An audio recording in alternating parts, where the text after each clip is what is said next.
Habang tulog ang iba, may mga kwentong gumagalaw. Gising na! Balita muna tayo! Simula May 4, Lunes hanggang Biyernes, alas 3 ng madaling araw. Samahan si Reggie Malinaw sa Balita alas 3. Mabilis, malinaw, walang arte, overnight headlines, lagay ng panahon, galaw sa kalsada at presyong ramdam mo. Para pagdating ng umaga, handa ka! Balita alas 3! Balita alas 3! Maaga pa lang, kumpleto ka na sa balita sa 105.9 True FM. Laging true sa'yo, kapatid! Muli na naman pong tumunog ang gandingan. And it's true, waging-wagi ang 105.9 True FM sa 20th UP Com Broadsock Gandingan Awards. Buong pagmamalaki po naming binabati ang Ted Filon DJ Chacha sa True FM na pinarangalan bilang Most Development-Oriented FM Program. Sana Lure bilang Most Development-Oriented Radio Drama. Si Ruth Cabal ang Best FM Radio Program Host. At si Cheryl Cosim ang ginawaran ng gandingan ng kababaihan. Marami pong salamat sa tiwala sa mga programa at program anchors ng True FM. Congratulations mga kapatid! Mas pinalawig, mas pinaghandaan, mas pinasaya, mas aabangan, mas pinalakas na puwersa sa radyo. Rinig na rinig at malinaw na mapapanood on-air at online. Saan man may Pilipino, sa buong bansa, sa buong mundo. Ito ang True FM sa 105.9. Laging true sa'yo, kapatid. Simulcast sa True TV sa Signal Channel 19. Mukhang kailangan ko na naman palitan ng bubong ko, pare.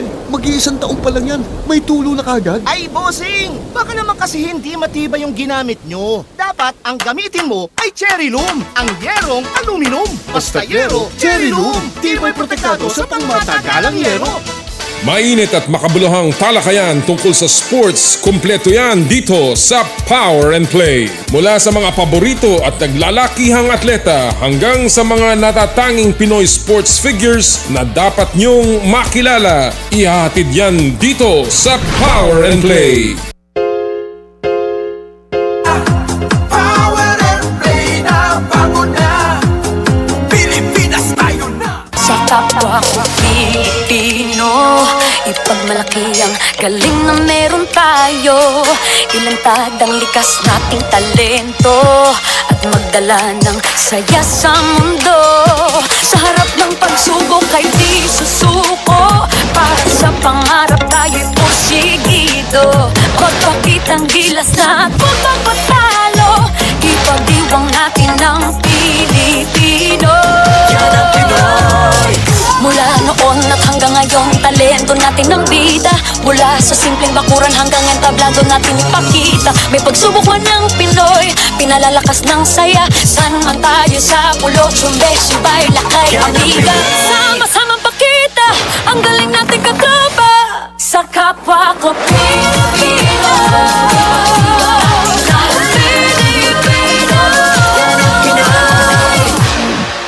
Power and Play was brought to you by Cherry Loom, ang yerong may aluminum. Cherry Tigo, love your journey.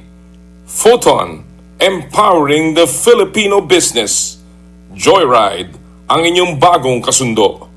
And N Plus Gold, tanda ng pagmamahal. Halina't makinig, talakayin natin ang larong gusto mo. Pag-usapan natin, ibida ang hilig ng bawat Pilipino na merong taglay na galing. Bangon na, Power and Play na, bangon na. Power and Play. Bangon na, Power and Play na, bangon na. Pilipinas tayo na, bangon na. Power and Play na, bangon na. Bangon na,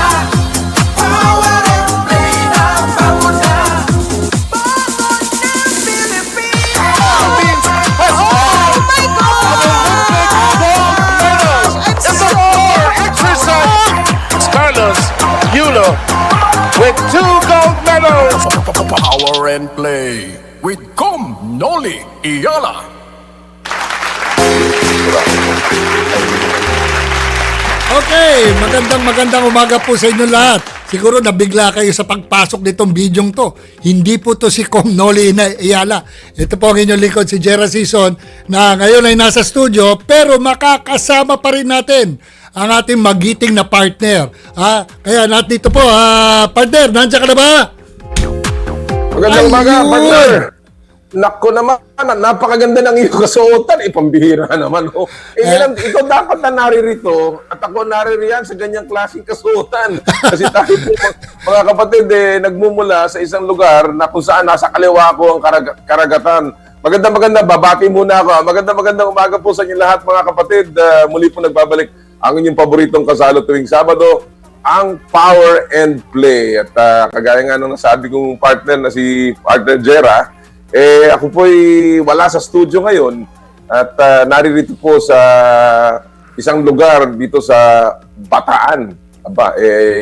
Dito tayo sa may Bataan at saka sa area ng Zambales, partner. Kaya saktong-sakto yung suit mong yan sapagkat napakaganda ng panahon dito, although mataas na nga ang sikat ng araw. At siyempre po, ados na po ng Mayo at panibago na naman tayong buwan ng hitik na balitaan at huntahan tungkol po sa sports. And of course, partner, siyempre, ang mainit na pinag-uusapan ay ang matinding basketball news pa rin. Tama. Oo, kaya nga, siguro napansin mo nga yung aking attire ngayon. Sinasalubong natin ngayon ang buwan ng Mayo dahil ngayon po, simula na ng Flores de Mayo. Isang buong buwan yan. Kaya kita nyo naman, naka-Flores de Mayo tayo. Hindi lang Flores de Mayo yung suit mo, partner. Pati yung sombrero mo. Sakto, parang sindero ang dating mo. Parang, actually, sa likod lang ng TP5, nandyan yung aking asyenda Ayun. Saktong-sakto ka dito dahil ang daming mga kalupaan dito at tubig. Sakto talaga yan. Pero yan, nababanggit po, batingin lang natin lahat po ng ating mga suki all over the world sa iba't ibang nating platforms, partners, sa 105.9 True FM, sa 1PH, sa Signal TV, and of course, sa True TV Channel 19. Sa lahat po na nanonood sa atin sa Facebook Live ng Power and Play at ng 1PH. And of course, sa ating pong YouTube channel. And finally, sa Sunday replay ng RPTV Channel 9. Magandang umaga po sa inyo lahat. Gabi, hapon, kung saan man kayong dako naroroon. And sabi nga natin, namin ni Partner Jera, dyan lang po kayo. 2 oras tayo mag-uusap tungkol na naman sa mundo ng palakasan. At simulan natin, partner, sa pambihirang nangyayari ngayon sa PBA kung saan talaga namang iba't ibang teams ang pumapalag. Hindi pa bumibigay yung iba at gusto pa rin makapasok doon sa playoff round ng PBA. Sinabi mo yan, partner. Naku, napakaganda lang. Actually, 2 dapat double header na magandang laban na kagabi, no? Pero yung unang laban na talagang pukpukan at hindi mo akalain na ang Phoenix sa Fuel Masters mananalo pa sa overtime. Samantalang yung isa naman na akala natin talagang magandang laban, abay natambakan po ang Barangay Ginebra. Punong-puno. Alam mo, again, kudos to the PBA for doing that. Mukhang binigyan na yata ng free tickets ang ating mga fans doon sa taas, no? I don't know kung upper box beyond o bleachers, but again, sana magpatuloy ang ganyang polisiya, hindi lamang dahil Labor Day kahapon, kung hindi dahil ang liga ng PBA para sa tao. Yeah. Nung panahon natin, ginawa natin yan nung tayo nagkaroon ng tinatawag na Gimme 5 promo. Isipin mo, 5 piso ang ticket. Wow, napakamura, no? Oo, 5 piso. At gabi-gabi, puno ang Araneta noon, Puno ang Araneta. Although tayo nangalap ng mga sponsors na susuporta sa mga orphanages, sa mga iba't ibang klaseng grupo ng mga bata para makapasok. But at the same time, 5 piso lamang ang ticket. Kaya naman ang mga players, ganadong-ganado maglaro. Talaga namang makikita nila na napakaraming tao. And I hope magtuloy-tuloy ang itong klaseng policy nito ng PBA na punuin nila. Dahil alam mo, minsan nasabi na sa akin ni Lito Alvarez yan, yung dating governor ng Air 21. Para daw eroplano ang PBA. Kapag lumipad na yan, kesyo puno yan o walang tao, lilipad at gastos na ng PBA yan. Sana gano'n na maging mentality sapagkat dapat naman ibalik talaga sa mga fans ang mga laro ng PBA. Actually, dinumog nga talaga kahapon dahil nga doon sa taas libre, di ba? Kaso nga lang, pagdating ng third quarter ng laban ng Barangay Ginebra at Meralco at napakalaki ng tambak, nag-uwian na yung mga fans ng Ginebra. Na-frustrate na. Natalo nga po ang Barangay Ginebra sa Meralco kagabi at kaya naman ang Meralco ay sinalihan ang NLEX doon po sa tuktok ng PBA standings. Na sila ngayon ang nangunguna at sumusunod of course ang Barangay Ginebra. Napakarami mga pangyayari dyan, partner, at ating hihimayin mamaya yan sa Casio Bash. Pero alam mo, ang isa pang balitang nakuha natin over the weekend o over last week, partner, itong pagsasara ng Live Golf. Hindi naman pagsasara, pero yung pagbaback out, malaki nilang gumigib. Parang binib na yung pag-pull out ng Saudi Arabia Public Investment Fund o yung PIF na nag-pull out na sa pagpondo doon po sa karibal na tournament ng PGA Tour, yung Live Golf. Yung mga golfer sanay po dito, or alam nila itong balitang to. Doon sa mga hindi sanay, ang Live Golf po ay naging karibal na tour at professional tour sa golf, sa mundo ng golf, sa buong mundo, no? Nilabanan po nila yung traditional na PGA. At yan ay sa likod ng katakot-takot na perang ibinuhos ng Live Golf or rather ng Saudi Arabia Public Investment Fund o yung PIF. Ito pong PIF ay, partner, ang balita ko ay gumastos na ng $5.3 billion, ha? Wow. $billion, ha? Kamula nung sila ay nagsimulang bumuo nitong Live Golf at ang average prize money nila na talaga namang nakagimbal sa PGA ay $30 million per tournament. Kaya naman all of a sudden, talagang tumaas ang earnings at ang prize money, partner, ng PGA Tour din. Ngayon, nag-pull out na. Kaya po ngayon ang tanong, kung magbabalikan yung mga player na tumalo, lumipat ng bakod sa Live Golf, pabalik ng PGA Tour. Alam mo, para sa akin dyan, partner, trabaho lang, di ba?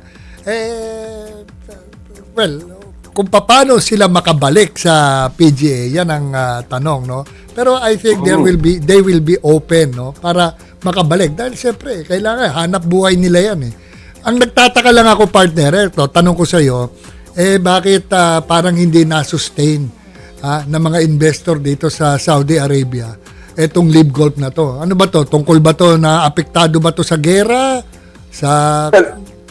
Ang aking nakalap dyan, partner, is, again, tama ka, no? It is a budgetary pressure. Yung,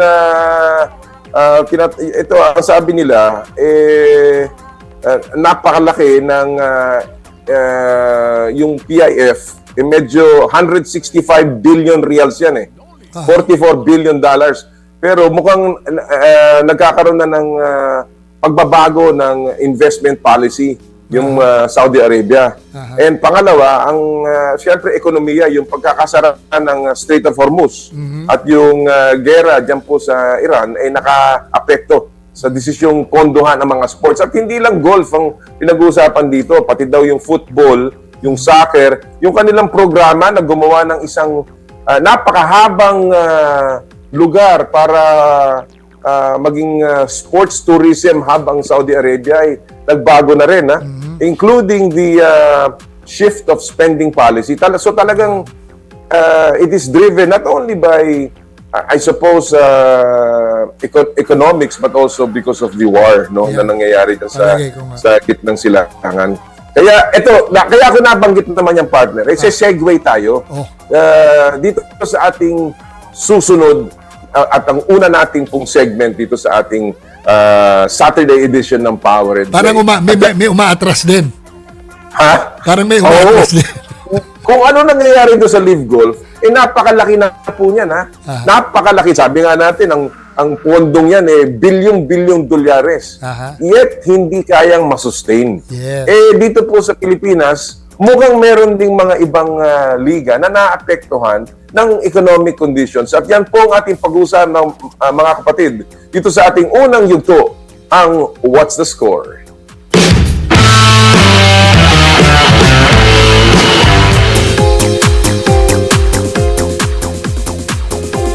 Well, sa loob po ng isang taon, 3 koponan na ang nag-file ng leave of absence sa Philippine Volleyball League o PVL. Latest nga rito, ang powerhouse at isa sa mga original member ng liga na Signal HD Spikers. Marami ang nagulat sa desisyon ng Signal, lalo't kakatapos lang ng kanilang runner-up finish sa All-Filipino Conference. Sinundan ng Signal ang mga nauna nang nag-leave na Cherry Tigo, Crossovers at Petrogas Angels. Cause of alarm nga ba ito o epekto lang ng mas malaking economic struggle ng mundo? Partner, nakikita mo naman talagang medyo nakakagulat na. Alam mo, isa, umalis, siguro sabihin na nating extraordinary. Dalawa, medyo mukhang may nangyayari. Pero pag 3 at yung mga original at talaga namang mga naglaro ng nagtatag ng liga ay umalis na, medyo at mabigat yung kumbaga mabigat yung kupunan na yun, di ba? Hindi yung parang alatera pirma na nasa baba. Kung ihahambing natin sa basketball, di ba?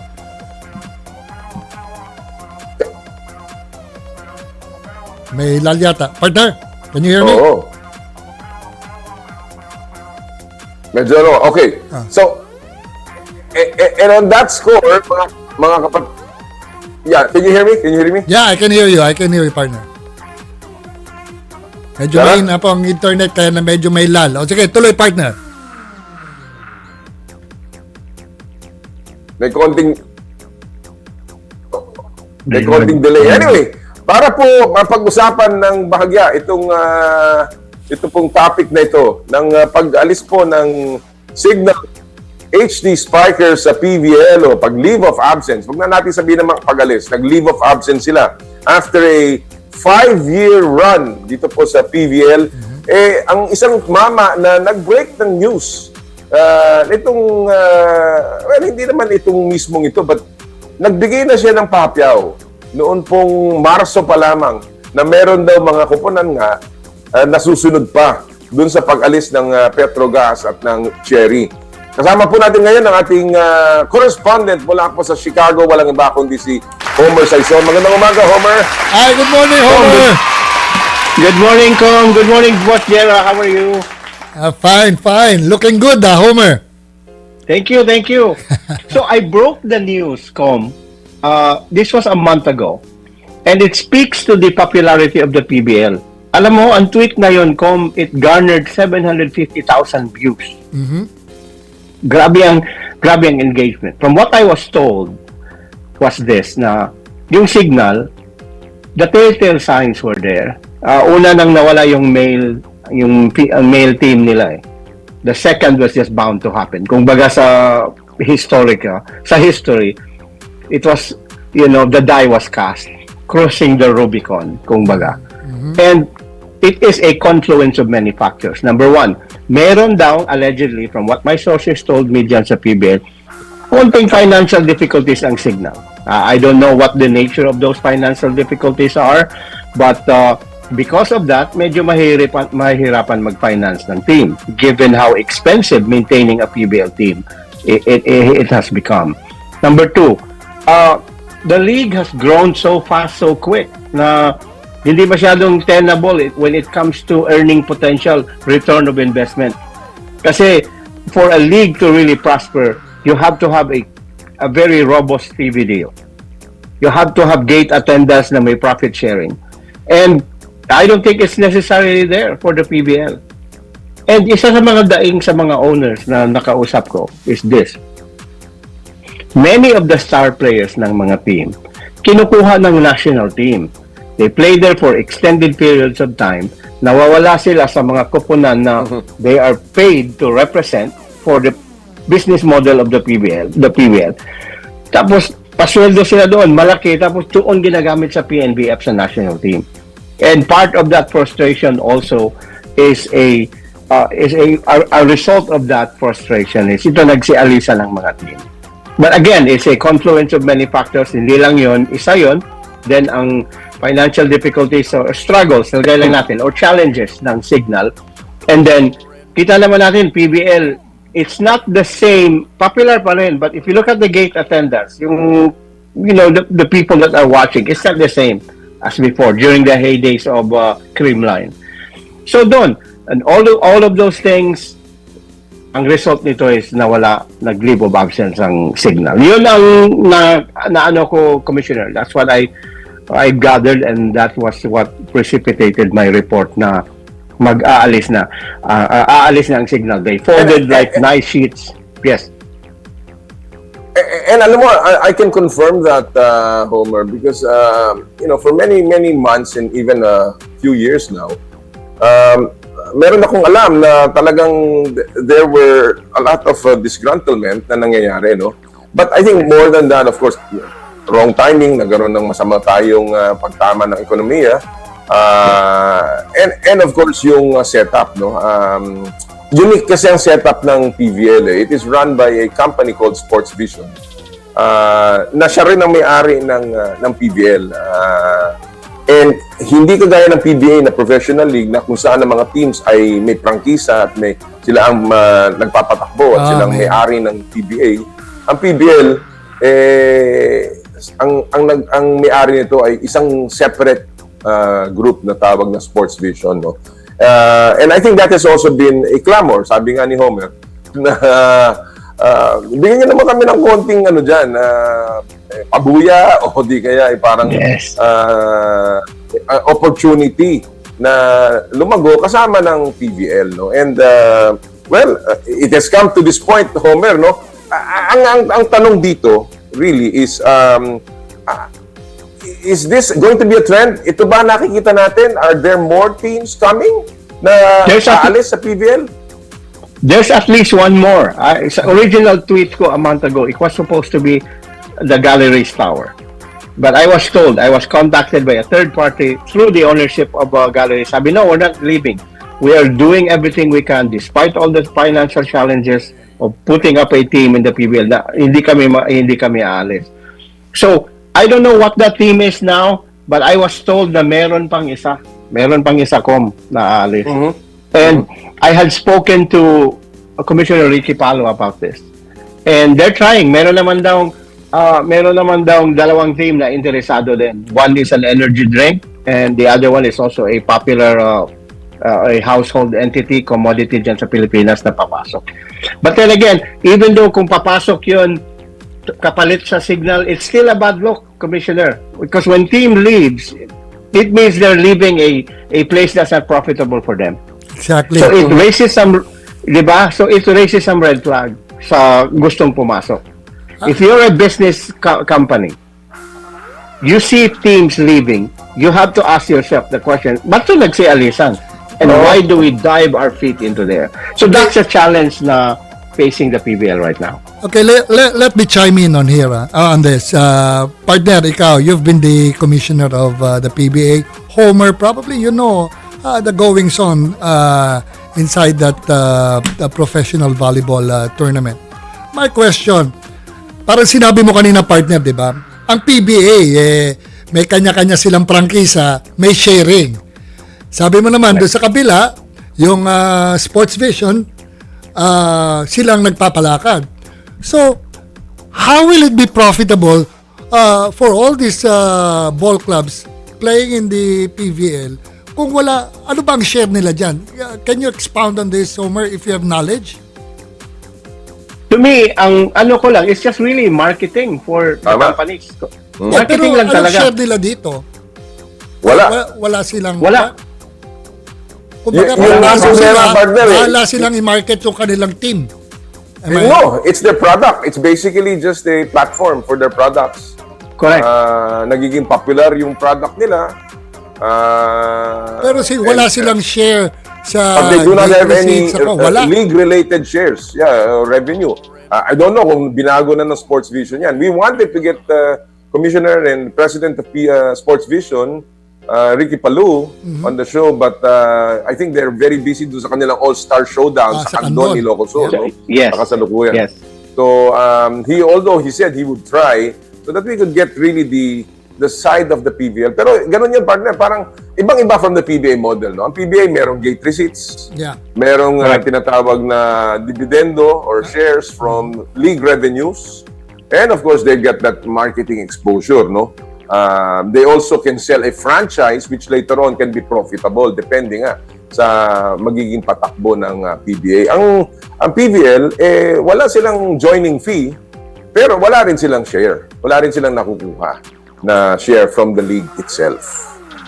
And that was what also, and that was also the reason why, Commissioner, na umalis yung Cherry Tigo. On 4 months before they left, they had one of the most robust sales the company had ever seen. Daming na benta ng mga Cherry Tigo na sasakyan ng Cherry Tigo. So they felt like, well, we've done our part, nag-market kami doon, and we're doing good on sales. We don't need to maintain a team. So yun ang understanding ko why Cherry Tigo left abruptly.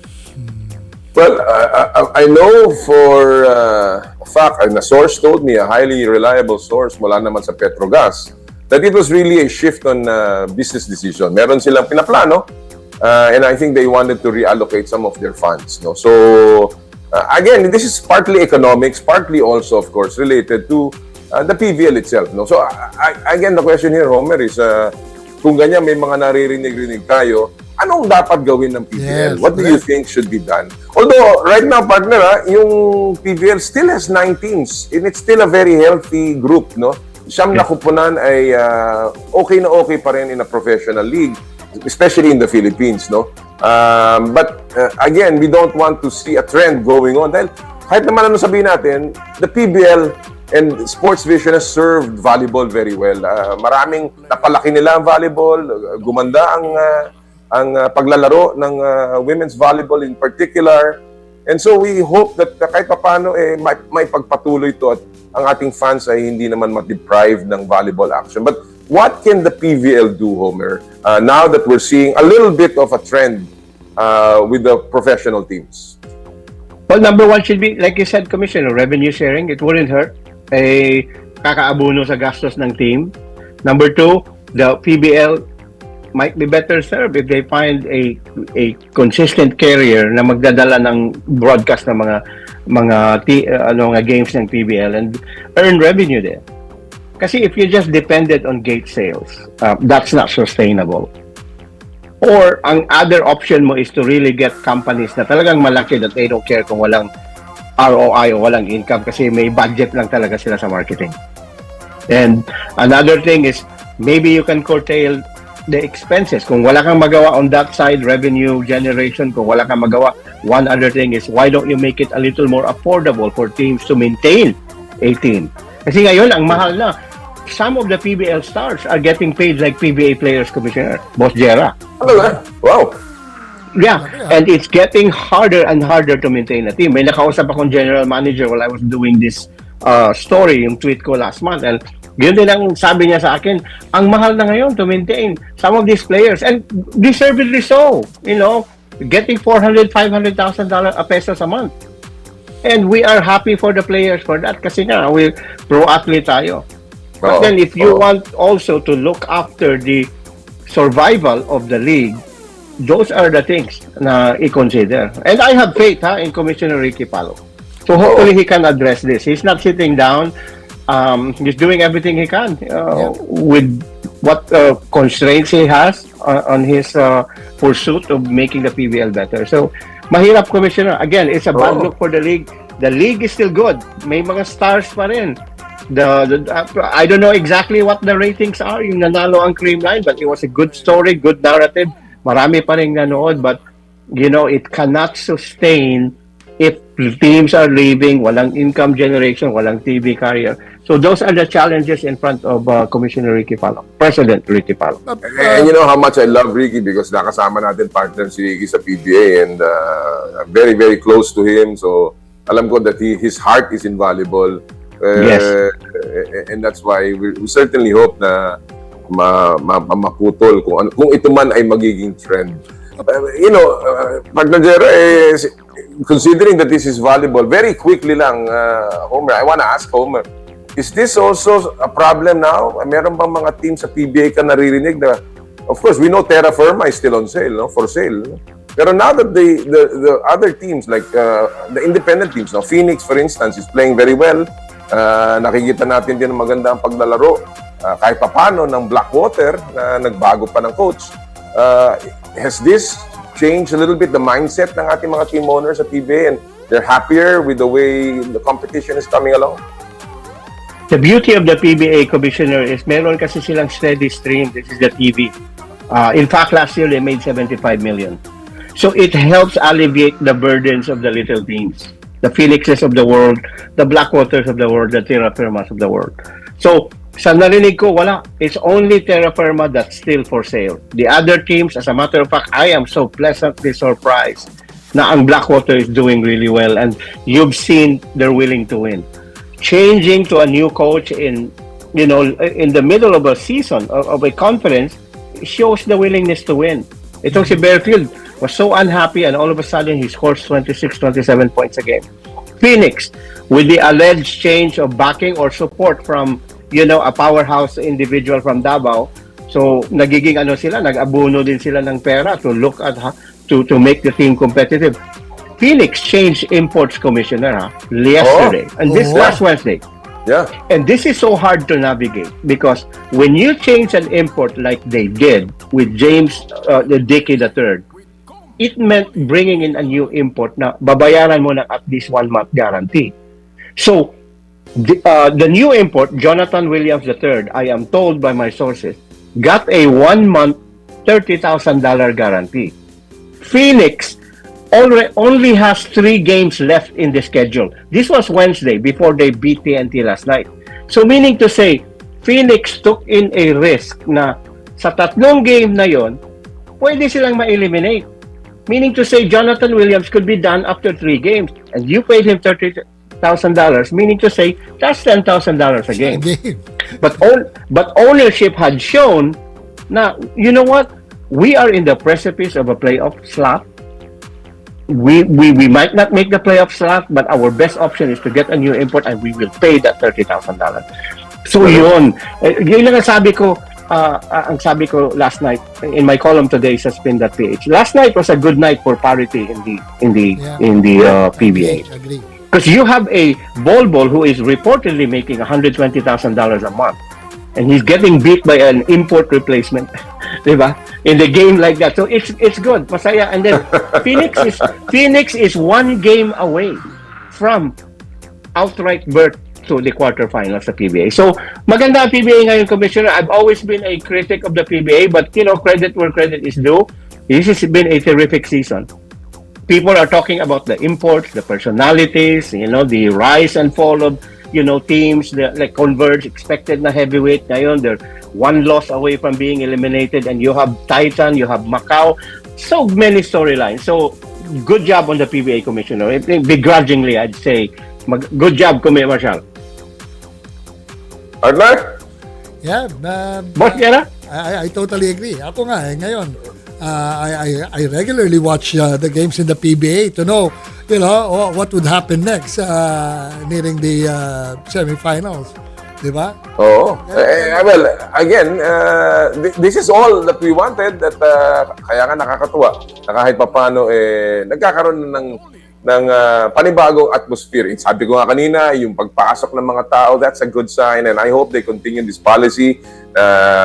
Ika nga papasukin ng fans in a more reasonable manner para talagang mapanood at lalo pang ganahan ang mga players. Sapagkat yan lang naman ang gusto ng player yung may mga nanonood sa kanila. One question, Homer.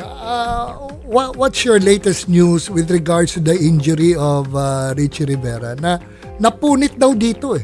Punit daw eh. Yung kamay Yes, niya. I think he will undergo more tests today, Boss Jera. And alam mo naman tayo, we are dogged when it comes to this. I'll find out sometime today. And kung ano ang gravity, severity ng injury na yan. But this much I can tell you. Yung Blackwater import na si Upshaw who didn't play the previous game, yesterday he was cleared. Lalaro siya ngayong Sunday. So, but si Richie Rivero, that's to be determined, and we will find out sometime today when tests come out. All right. Well, marami pa po tayong pag-usapan with Homer. He will be back in a little bit, but in the meantime, we'd like to say thank you, Homer, and we'll see you in a little bit. At dahil nga po dyan, marami pa tayong pag-usapan, marami tayong abangan, of course, sa PVL. We hope that we can continue to see the action in full swing, and of course, ang PBA. Pero bago po yan, syempre, kailangan muna natin magpaalam kay Homer at magbigay ng ating konting paalala, partner, sa ating mga kaibigan mula sa SMART. Puso Pilipinas is a movement to celebrate the Filipino athlete powered by SMART. Follow them on Facebook, Instagram, Twitter, and YouTube. Get a chance to win exclusive Puso Pilipinas merch by sharing their Facebook page and your social media accounts with hashtag Puso Pilipinas. The Giga Life app is the latest mobile app from Smart that lets you discover and enjoy your passions with the different Giga promos. It can be downloaded and used by Smart Postpaid, Smart Prepaid, Bro Prepaid, and TNT subscribers via the Apple or Google Play Store. What can the Giga Life app do for me? Check your balance, monitor your current subscription, top up using debit credit card, subscribe to the latest Giga promos, monitor your data consumption, auto-detect your mobile number when you are connected to Smart Network one-tap subscription to the most popular offer, Giga Video 99. And of course, Power and Play is powered by Smart. Live more today! Thank you! Sa amin po pagbabalik, mga kapatid, marami pa kami pag-usapan ni Partner Jera. Mamaya ating makakasama yung ating naudlot na interview sa ating naturalized player na si Malik Diouf, and a new sport ang aming ipapakita ni Partner Jera sa pagbabalik po ng Power and Play. Atid sa inyo ng Cherry Loom, Cherry Tigo, Joyride, Photon at ng N Plus Go. Partner, ang oras natin 8:40 ng umaga. This time check is brought to you by Ultima at ng M2 Veggie Drink. Drink your gulay.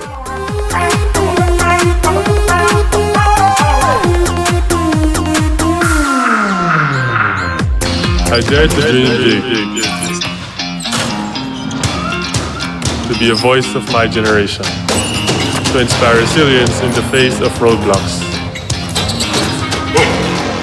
And in sharing my stories, I let others share in my passion.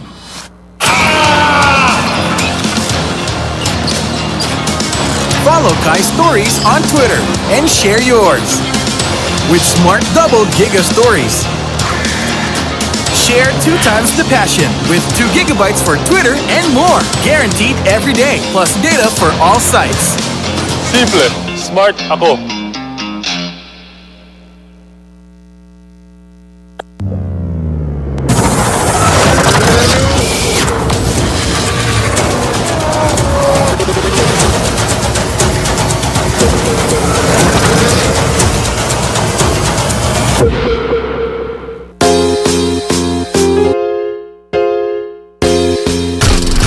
To the right, to the right! To the right of the FM band, True FM. On 105.9. With Technogas Technique, cooking isn't just about making meals. It's about creating moments. Discover safe, durable, and high-performing kitchen appliances built to last with Technogas Technique. From cooking ranges and range hoods to built-in hobs, ovens, and other kitchen appliances, Technogas Technique is designed to bring elegance and efficiency to your kitchen.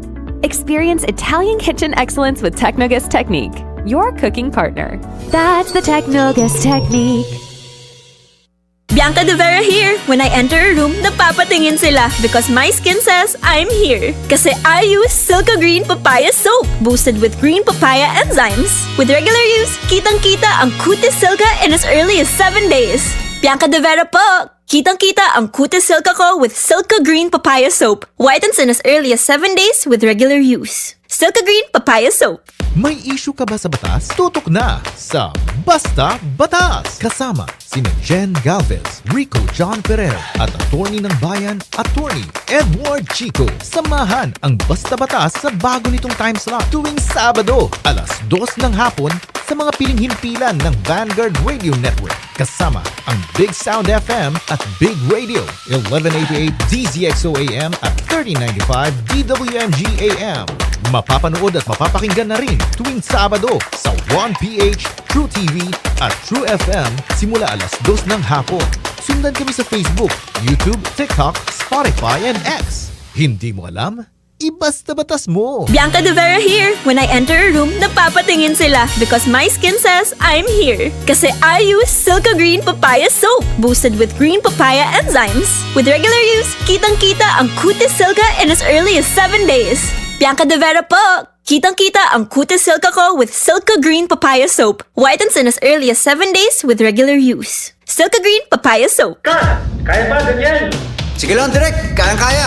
Ikaw ang magsasabing kaya mo to. Ang liwanag na nasa loob mo, pasiklabin with Cobra Energy Drink. May Immune Plus, B vitamins, taurine, ginseng at inositol. Dahil ikaw ang liwanag sa Daniel Padilla po, Cobra Energy Drink. Para sa akin, pag meron ka nito, wala kang talo. Ang iniinom na Cobra Energy Drink ni Daniel Padilla, 18 pesos SRP lang. Mabibili sa inyong suking tindahan. Panahon na ng pagiging true.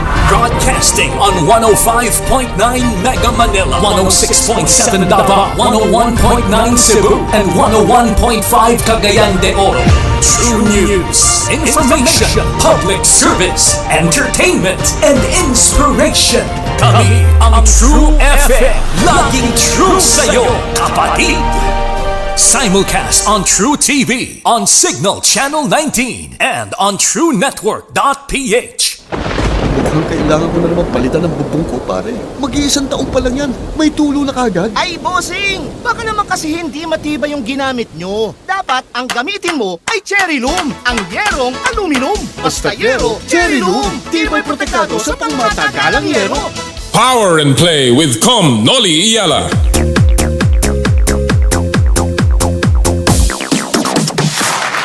Okay, nagbabalik na naman po ang Power and Play at kasama po natin ngayon pero nasa labas ng ating studio ay walang iba kundi ang aking partner, si partner Noli. Partner,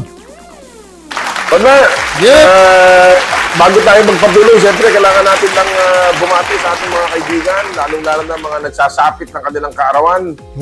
Alam mo, itong last week marami nag-birthday na gusto ko pong batiin. Well, ngayong araw pong ito binabati ko lamang si Sander, si Primo Sander Tantoco. Happy birthday, Primo. Happy Birthday din po ng aking kaibigan si Oway Goko ng Ateneo.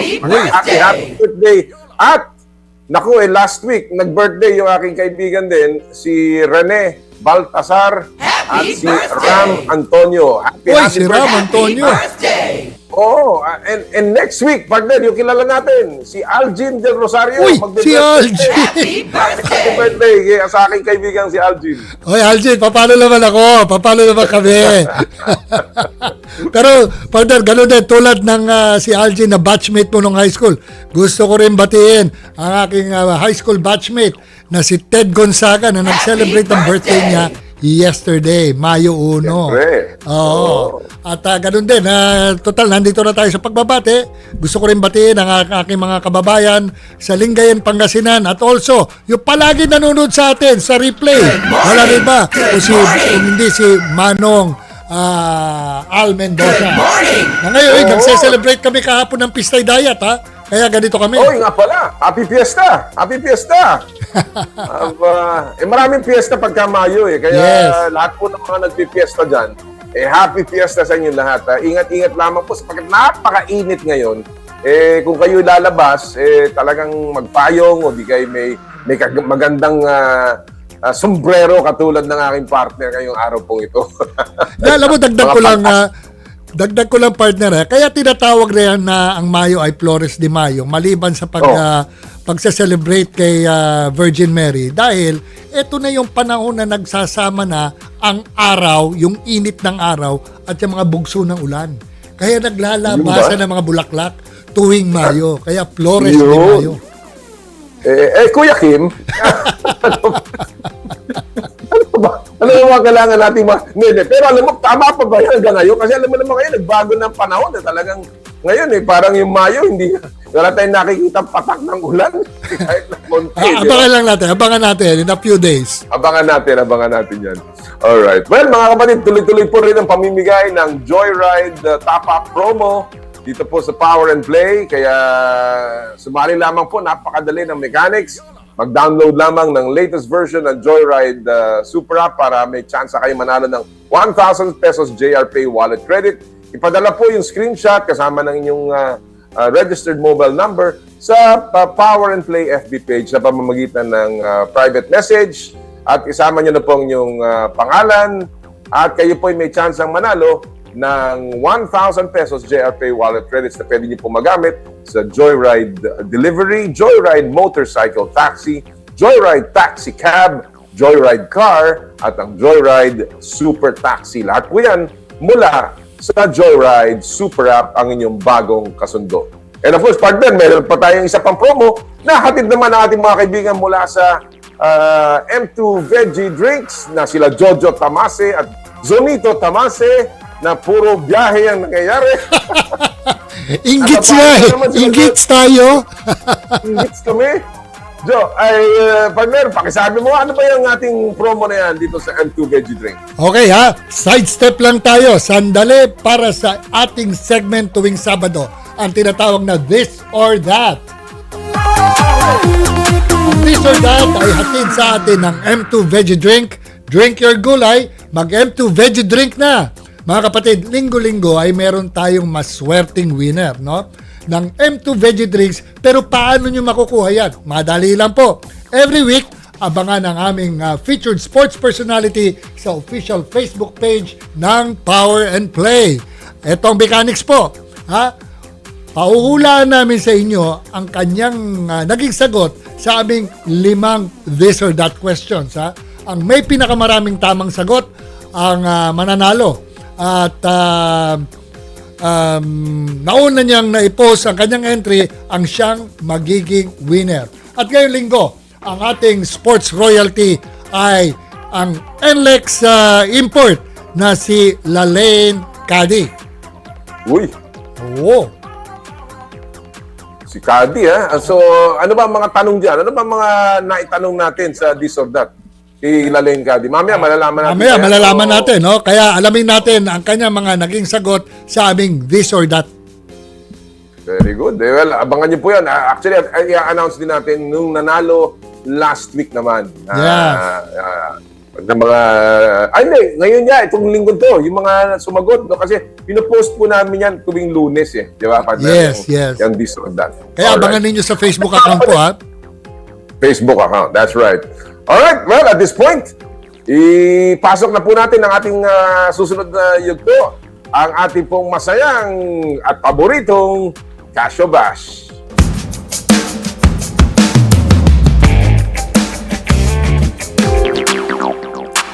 At ang Casio Bash ay hatid sa inyo ng Cherry Tigo, Love Your Journey. And of course, kasama pa rin po natin, kagaya ng nabanggit natin, ibabalik natin. Hindi malayo siya pero malapit pa rin. Di ba, partner? May ganung kanta Malayo man, malapit din. Kasama pa rin po natin ang ating Spin.ph columnist and of course, tatawagin ko ng Power and Play correspondent. Siyempre. Ating kaibigan, walang iba kundi si Homer Sison from Chicago. Magandang umaga muli, Homer. Good morning again, Boss Gela. Hey, Homer, I missed you, I miss you. Ako din. My gosh. talk about so near yet so far. I felt like I was just here yesterday. Tapos balik lang ako. Mukhang mainit-init na dyan sa Chicago, no? Homer, ba't ikaw naka-t-shirt na? No, because it's summer. Sabi nga ni Boss Jera, April showers bring May flowers. So we were unseasonably cold today, pero nasa bahay tayo, Commissioner, so we can adjust the temperature. But spring is here. It's gonna be summer soon, so we're good here in Chicago. Alam mo, bago tayo pumunta sa ating mga COB questions, alam mo, ang Chicago is obviously, wala sila sa playoffs. And obviously now, they have also lost their head coach. I mean, hindi na nag-renew si Billy Donovan. Ano ba ang balita sa Chicago sa kanilang rebuild? And what is the latest there? What have you heard? Talaga bang they're going after some players na makaka-boost ng kanilang lineup? And of course, sino ang mga coaching candidates na naririnig natin para sa Chicago? From what I've heard, Commissioner, they're trying to entice. First of all, gusto nila sana, they offered the moon, the stars, and the sun for Billy Donovan. Donovan actually had money left on the table, which is unusual for an NBA coach to just leave money on the table.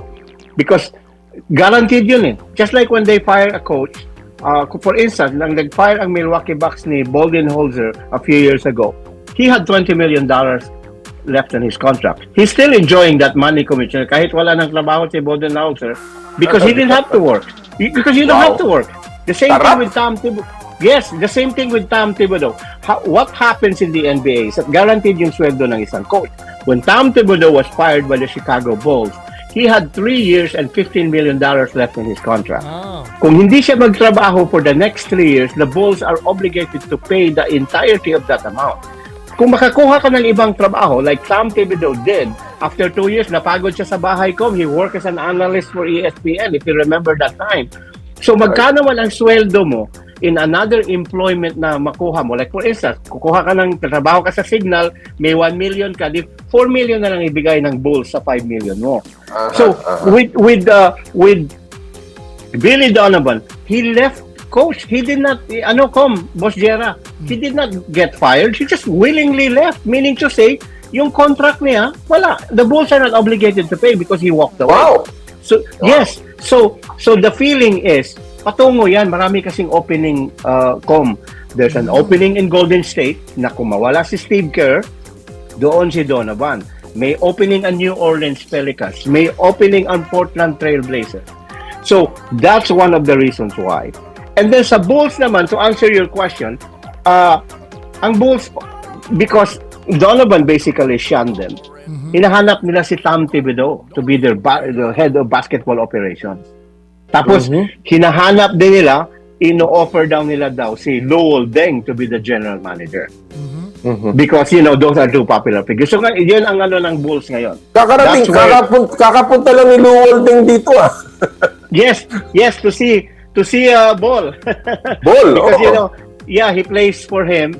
Si Deng kasi is the head of the South Sudan Basketball Federation. Parang SBP natin sa Sudan. Correct. So he went there in support of Ball, and which is a nice gesture for Lowell Deng. So yun ang update ng Bulls. The Bulls have money in the salary cap. Na-trade namin yung mga big assets namin, Kobe White and Kubocevic. So the rebuilding will begin in earnest. So hopefully, because it's such a shame, a big market. Chicago is third biggest market in the NBA. It's a shame that we're not winning. So yun lang. So talking about winning, it's winning time in the NBA, partner.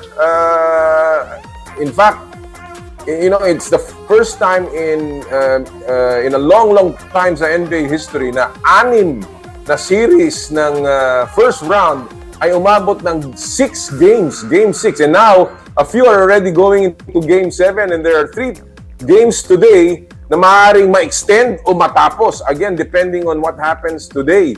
Kaya already in, mga kapatid, ay OKC na tinalo po ang, of course, ang kupunan ng Phoenix Suns.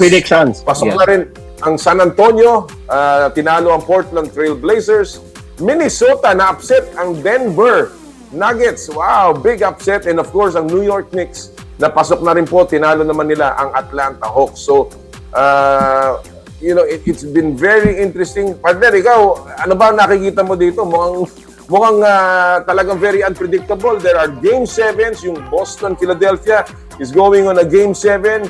Of course, pag-uusapan natin lahat yan dito sa Casio Bus. But so far, your impression, partner, sa playoffs dito sa ating NBA? Well, actually, dito ako nabilib kay Paulo Del Rosario because last Saturday, sinabi niya, matatalo ng Timberwolves ang highly seeded na Denver Nuggets.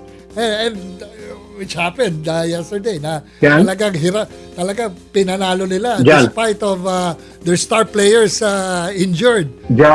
Oo, ang galing nun.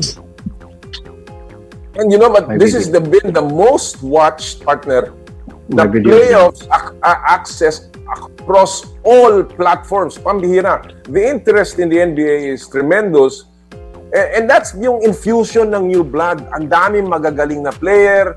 Of course, we know the Rookie of the Year is now in the hands of si Cooper Flag. Yeah. But we've seen the rise of so many other teams. And of course, itong unpredictability ng NBA playoffs. At yan po magiging topic natin dito sa Casio Bash, kung saan, alam mo na Homer, ang drill dito, walang tama, walang mali. Opinion mo lamang ang mahalaga. And of course, pato-pato sa langit, tamaan, huwag magagalit. So let's begin with our first Casio Bash item ngayong araw pong ito. Unang-una, nilaglag ng Minnesota Timberwolves ang Denver Nuggets, kagaya na nabanggit natin, kahit injured pa si Anthony Edwards. So, Casio Bash, puntahan natin ang laban nila kontra San Antonio Spurs. May tulog ang San Antonio sa Timberwolves. Go, Homer! Yes, I think I picked the San Antonio Spurs, Commissioner. They're not losing sleep over facing the Minnesota Timberwolves. Sa series nila during the regular season, November and January, they played 3 times. Nanalo 2 beses ang Minnesota Timberwolves. So you can make an argument na they have their number. But remember, in this series, wala si DiVincenzo. He's gonna be out for an Achilles heel injury. Tapos wala din si Anthony Edwards. The expectation is he will be back. But because of the severity of that injury, he will not likely be 100%, Commissioner. And then you also have Ayo Dosonmo, playing very good basketball, coming off the bench for Minnesota, scored 43 points against the Denver Nuggets. He is also soldiering to a calf injury, so they're not healthy. The San Antonio Spurs, Commissioner, like I always say, in a series of best of 7, the better team, the more talented team wins. Kasi walang chamba you have to beat them 4 times. Not only is San Antonio the better team, they have the best player in Wembanyama, averaging 21 points, 13 rebounds a game. And then not only that, 5 pa. Besides Wembanyama, Coach, there are 5 other San Antonio players that are averaging double figures.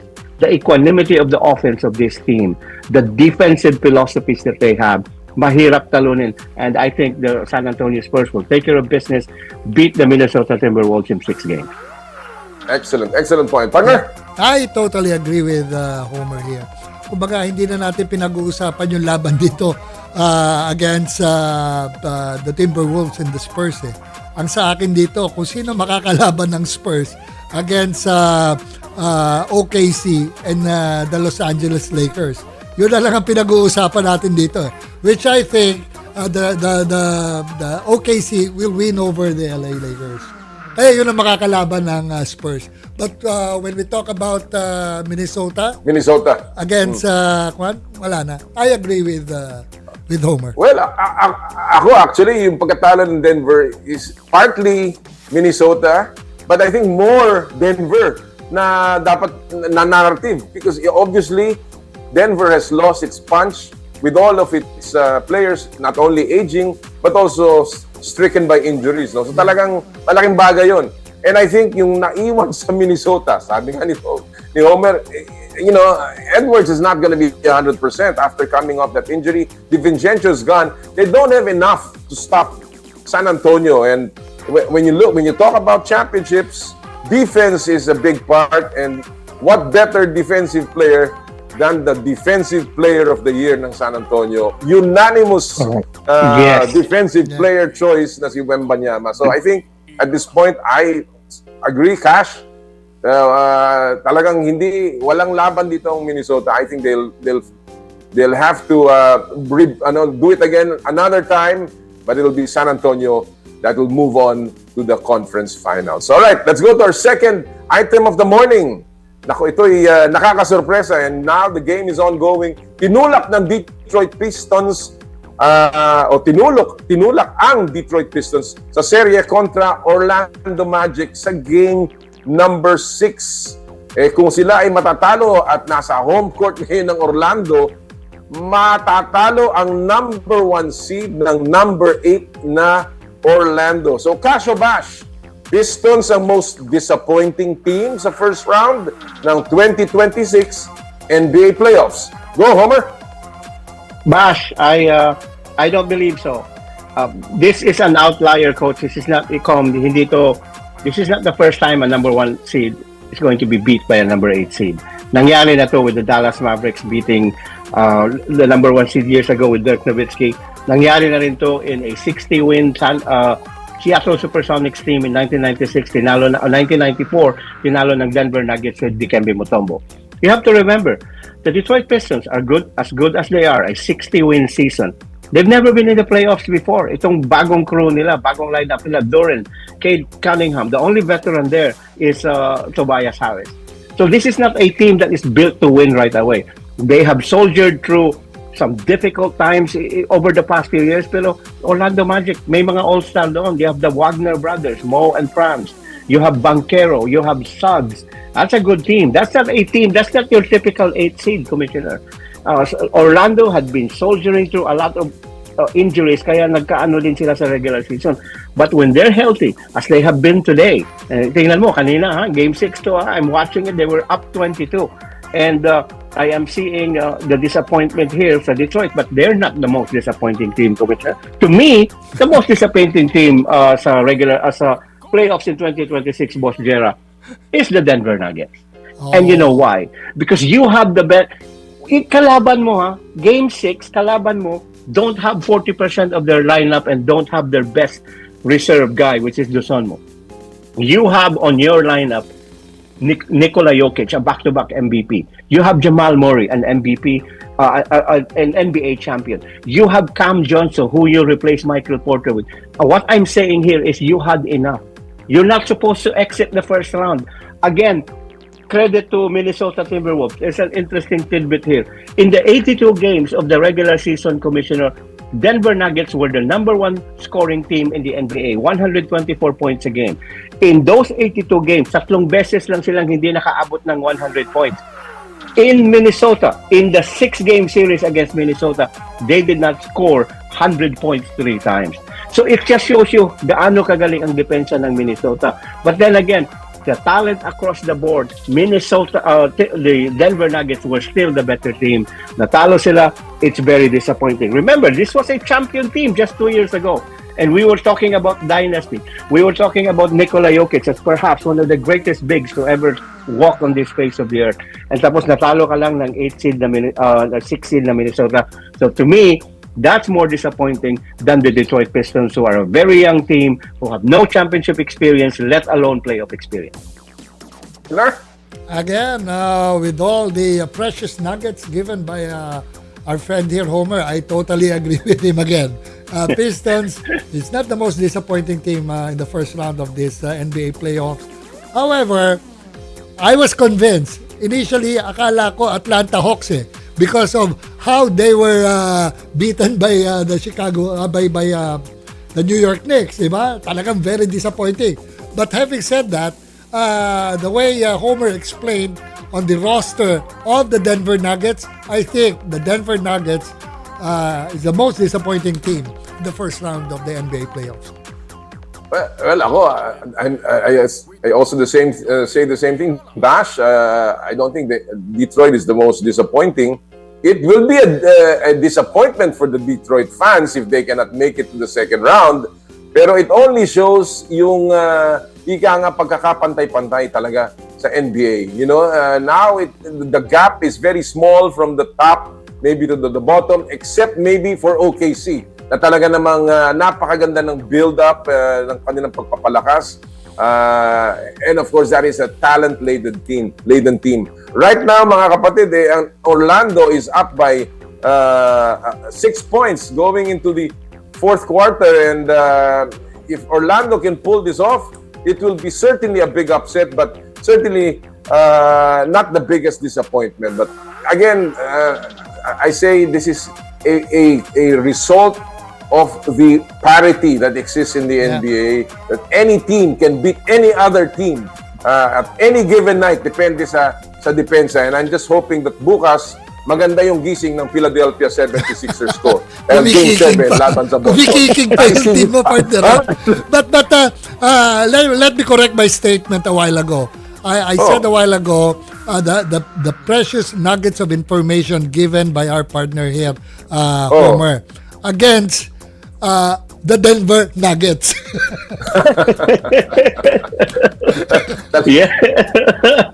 Sana yung Denver Nuggets naging gold Nuggets na Alright, let's go to our third item of the morning.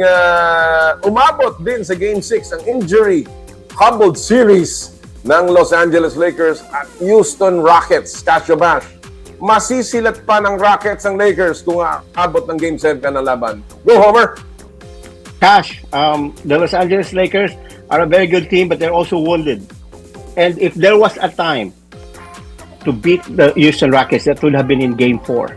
They were the low-hanging fruit. They were beaten 3-0, 39 seconds, natalo sila. It was the mental acuity of recovering from losing a game when you're up 6 with 30 seconds to go. Mahirap yan, Commissioner. And then in Game 5, not only that, in Game 5 the other day, sa Lakers to close out the series, lamang sila ng 12 to start the game. That would have been the perfect time. Kumbaga sa boxer, you have the other guy on the ropes, he's beaten, he's demoralized, and you didn't beat him. Now you're giving a second life to the Houston Rockets. They will win Game 6 tonight. And when Game 7 comes across on Sunday, I think the Rockets have enough to beat the Los Angeles Lakers. I know, it's a very tall task to have, but the Houston Rockets have become such a good team. They've grown together in this. Sometimes kasi character, adversity builds character. Alperen Sengun, he had been bashed after they became 3-0. Ngayon, he is averaging 21 points a game. Jabari Smith had recovered from that boner. Reed Shepherd, how about that? It shows the respect of the coaching staff on him. He's a sophomore, Commissioner, but with the game on the line in Game 5, the Lakers were on the crest of a 9-0 run to cut a 12-point lead into 3. 1 minute 36 seconds to go. You would think that the Houston Rockets coach Omoki, coach ng Rockets, you would think he would rely on a veteran. He called the play for Reed Shepherd. Reed Shepherd delivered a mid-range jumper. Tapos na-steal niya kay LeBron. They won by 7 on the road. Game 6 at home, they favored by 3.5. The Toyota Center is gonna be rocking. They're gonna go to Game 7 at the Crypto.com Arena on Sunday. And the Houston Rockets will win this series, Commissioner. Wow. And that is going to be history if that happens. Partner, go. Yeah, again, I totally agree with Homer here. The LA Lakers must win Game 6. If they don't win this, pwede masila talaga sila sa Game 7. That's it. Plus the explanation of Homer, that says it all. Well, and Barkley also, Commissioner. Yes. Go ahead. Go ahead, Homer. And Barkley also said it best. Like if you have a team and you have the reliance on a 41-year-old star, it's gonna be difficult because LeBron, as great as he is, Commissioner, he's not gonna get better as the series drags on. Mahirap. Look at the frequency of the games every other day. That is so hard to do for a 41-year-old body who's playing 39 minutes a game. Plus the travel. Look at the travel. Game 5, after Game 5, travel sila ng Houston for Game 6. After tonight's game, which I'm sure they will lose, they go back to Los Angeles. That's another cross-country trip. They have 1 hour to rest and recover. And then Sunday, Game 7. That's hard on LeBron. And then again, itong mga players ng Lakers, they're not Luka. It's not Reeves. Yeah. You're asking Jared Vanderbilt to be Roy Hachimura. You're asking them to be all-stars that they are not. And then itong Houston Rockets are doing really good, Commissioner. That's why I put my faith on the Houston Rockets. Well, dito tayo magkakasalungat. I'm bash here. I think that I have a feeling, I've always believed in the law of averages. The law of averages. That's why it's been very difficult to come back from 3-0. And I feel that winning 4 straight is just not, in such a high-level league, is not going to happen. That is the only reason why I think the Lakers will still win this one, even if it reaches Game 7. I think they can put it away, but I still have faith on the fact that there is talent there in the LA Lakers. They won 3 games. Of course, yung isa doon, medyo naswertehan sila doon. Down 6 with 30 seconds to go. Nahabol pa nila to bring it to overtime. But at the end, I think it will be the law of averages. I think it will just be difficult to pull off 4 straight wins in a playoff atmosphere. So, I do not contest yung mga statements ninyo na magaling ang Houston, they have the talent, but I just don't think that, history is not on their side, and I don't think it's going to be done against a 41-year-old LeBron James. Yun lang. And also, Commissioner, just a tidbit, 3 years ago in the NBA Finals between Boston, in the conference finals between Boston and Miami, Miami was trailing 3-0. The Heat took it to Game 7, and they were 1 jump shot away from winning that game. So it's doable. It's doable. I think, but it's a history, and the numbers don't. It's not on that side. So yun lang akin. I am a stats guy. I always look at the numbers. I think there's something about winning 4 straight. Let me put this in another perspective. Yeah, go ahead. Homer and I, we based it on scenarios, we base it on the stats, we base it on the players, and we base it on conditions. Diba? Like LeBron. But, kay partner, may legal basis siya. And that's called law of averages.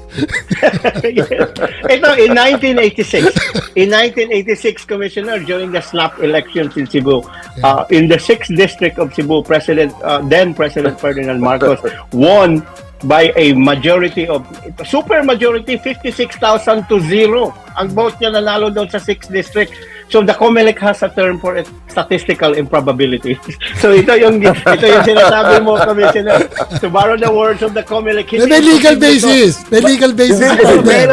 Law of averages. Yan lang naman. Pero it will be fun. It will be fun to see history made or history kept. So we'll see. At panoorin po natin patuloy ang mga NBA games, lalong-lalo na dito sa upcoming second round. Alright, well, Homer, thank you so much for joining us today. Talagang nag-enjoy kami makasama ka muli. It's been a while, and we hope to get you back on the show next time. Maraming salamat.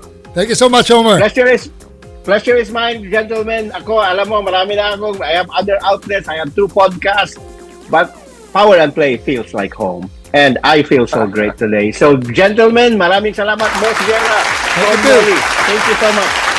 Maraming salamat. Mga kaibigan, ating kaibigan, ating pong Power and Play correspondent, walang iba kundi si Homer Saison. Maraming salamat again.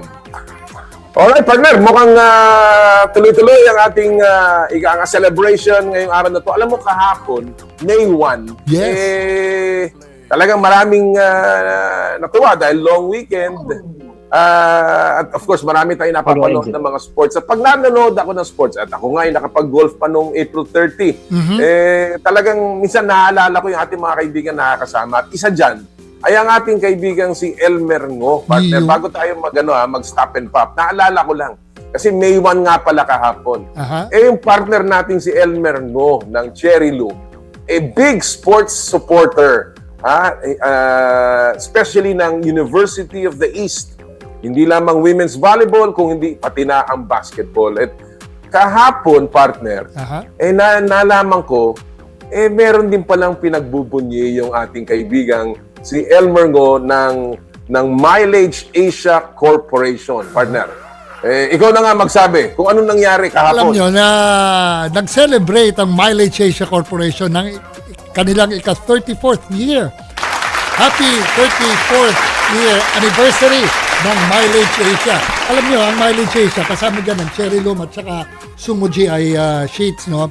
Pero this is one thing, both kami ng ni partner dito sa Power and Play, etong si partner Elmer ay napaka supportive na patron ng sports. Kaya kami sumasaludo kay partner Elmer, no? At saka maganda dito, alam nyo, minsan kapag kami nagkwekwentuhan alam mo ba, partner, na yung sinimula niya tong Mileage Asia Corporation, siya mismo ang nagmamaneho ng truck para i-deliver ang mga produkto nila.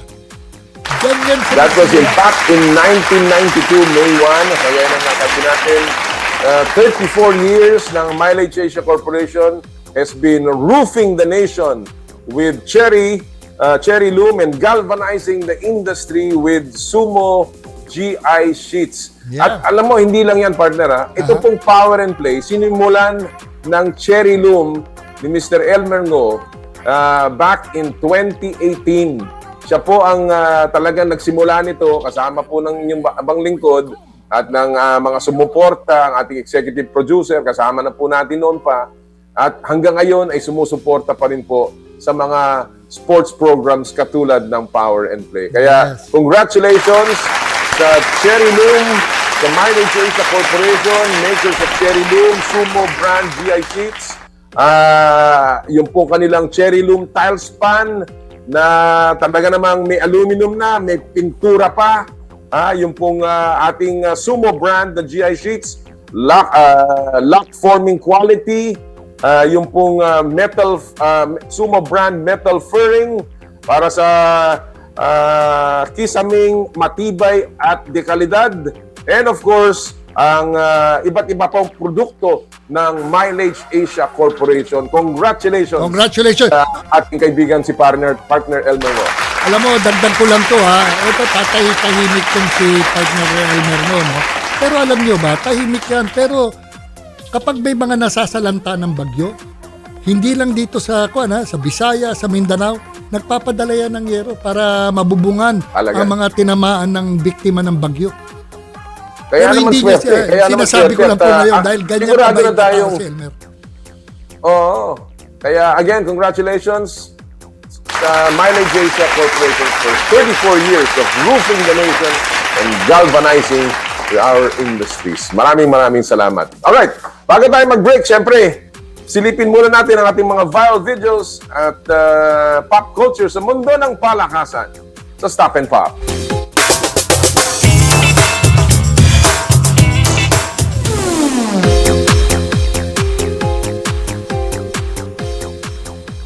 Ang title po ng video natin ngayon ay Aray Ko! Parang kanta yan ng aray ko po. Aray ko! Ito po may mga video talaga naramdam mo sakit kahit nagdi siya nangyari. Ayun! Gusto po.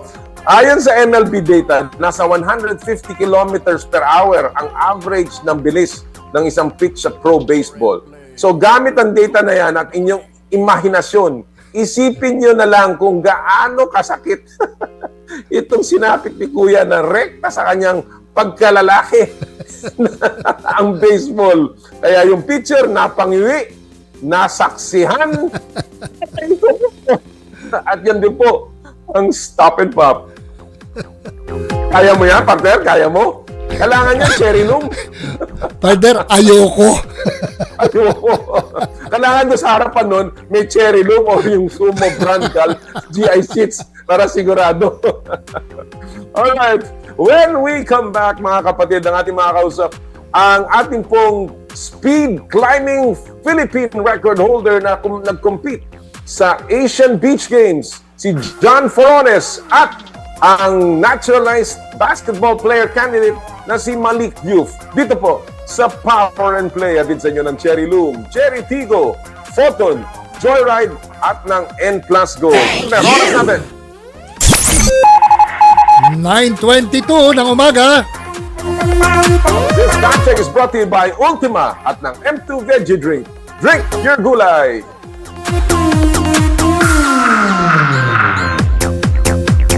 I dare to dream big. To be a voice of my generation. To inspire resilience in the face of roadblocks.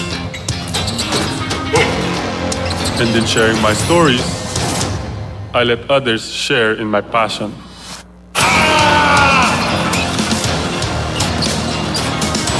Follow Kai Stories on Twitter and share yours. With Smart Double Giga Stories. Share 2 times the passion with 2 gigabytes for Twitter and more. Guaranteed every day. Plus data for all sites. Simple. Smart ako.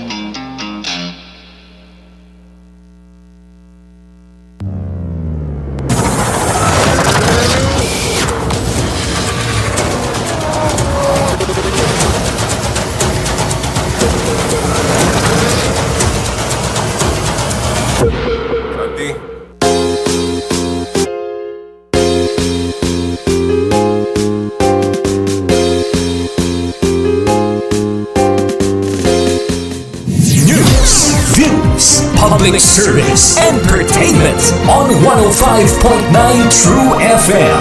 Laging true sa'yo, kapatid! Ang oras, 9:20. Ang oras sa True FM ay hatid sa inyo ng Fujidenso Home and Commercial Appliances, where you get reliable, durable, and energy-saving products. Upgrade your home, upgrade your business with Fujidenso. Quality above all. Sunod-sunod na OT, kapit lang. Kaya ko pa. Tuloy-tuloy na biyahe, laban lang. Kaya ko pa. Patong-patong na projects, sige lang. Kaya ko pa. Ang liwanag na to, nasa loob mo. Pasiklabin with Cobra Energy Drink. May Immune Plus, B vitamins, taurine, ginseng at inositol. Kakayanin ang pagsubok sa tulong ng Cobra Energy Drink. Para sa amin, pag meron ka nito, wala kang talo. Ang liwanag na to, nasa loob mo. Pasiklabin with Cobra Energy Drink. Para sa amin, pag meron ka nito, wala kang talo. Gabi na, tahimik na ang mundo. Pero ikaw, gising pa rin. May sikreto ka bang hindi mo masabi? Aminin mo na, hindi ka nag-iisa. Simula May 4, Lunes hanggang Biyernes, alas 8 hanggang alas 9:30 ng gabi. Ito ang True Confessions. Walang filter, walang huhusga. Love, landian. Mga sikreto na hindi mo masabi, pero kailangan mo nang ilabas. At relasyon, lahat pag-uusapan. Umamin, makinig, makiramdam. True Confessions with Labuching and DJ Tony. Dito lang sa 105.9 True FM. Laging true sa'yo, kapatid. Celebrate the lives of your fallen family heroes at Tahanan ng Alaala in Himlayang, Pilipino. We offer premium memorial service by providing 24 hours personalized customer care with flexible funeral and chapel accommodation packages. At Himlayang Pilipino, we give honor to the heroes of your lives. For inquiries, you may contact us at 0968-896-4850 or 0917-713-5034 or visit us at www.himlayangpilipino.org. Himlayang Pilipino. Nagpapakatotoo sa balita, kwento, serbisyo. Ito ang 105.9 True FM. Simulcast on True TV sa Signal Channel 19 and on TrueNetwork.ph. Laging true sa'yo, kapatid. Mukhang kailangan ko na naman palitan ng bubong ko, pare. Mag-iisang taong pa lang yan. May tulo na kagad. Ay, bossing! Baka naman kasi hindi matibay yung ginamit nyo. Dapat ang gamitin mo ay Cherry Loom, ang yerong aluminum. Basta yero, Cherry Loom. Tibay protektado sa pangmatagalang yero. Power and Play with Noli Iyala.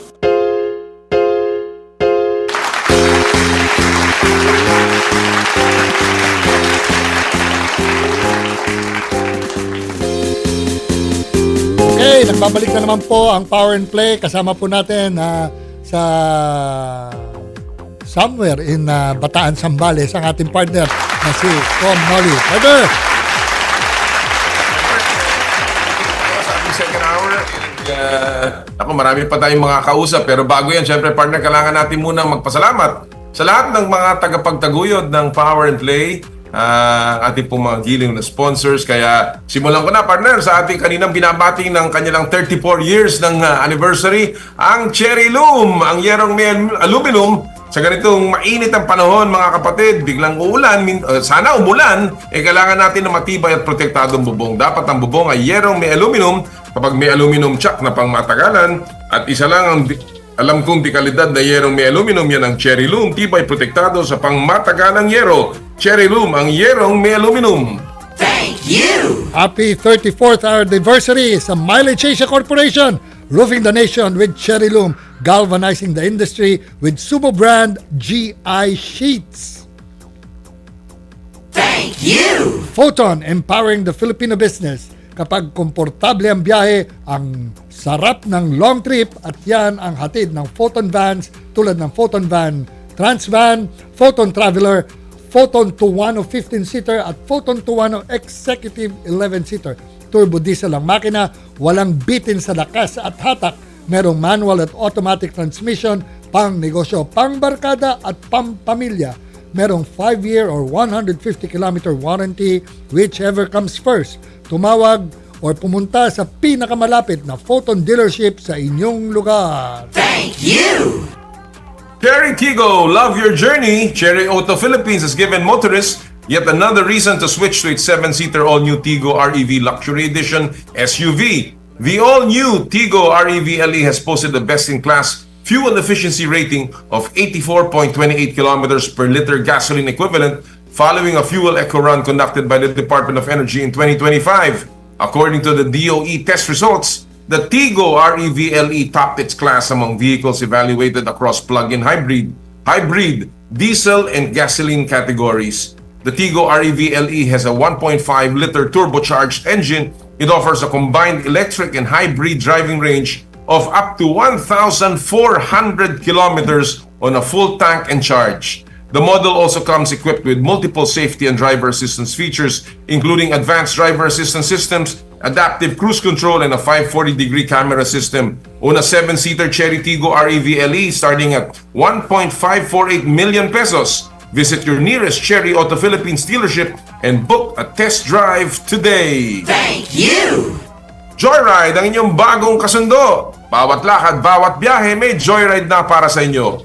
Joyride MC Taxi para sa mabilisang solo rides. Joyride Car para sa komportable at affordable na car rides. Joyride Taxi Cab para sa convenient meter rides. At Joyride Super Taxi Airport Transfer para sa hassle-free airport trips nyo. Always safe and affordable, mag-book na mga kasundo. Joyride, ang inyong bagong kasundo. Thank you! M2 Veggie Drink. Drink your gulay. Game on. Hydrate right with M2 Veggie Drink. Packed with natural electrolytes from malunggay, okra, and ginger. It's gulay power in every sip. And yes, it's surprisingly delicious. Trusted by moms, loved by kids. Perfect for school days, play days, and every day. Available at leading supermarkets and drugstores nationwide. Drink your gulay, mag M2 Veggie Drink na. Follow M2's official social media accounts for more updates, promos, and healthy tips. Thank you! N Plus Gold, tanda ng pagmamahal. May bago na tayong teammates sa Power and Play, ang N Plus Gold Adult Nutritional Powder Drink para sa bawat laban. Powered ka with calcium, phosphorus, vitamin D3, essential nutrients for mobility and bone strength, at soy protein to support muscle development.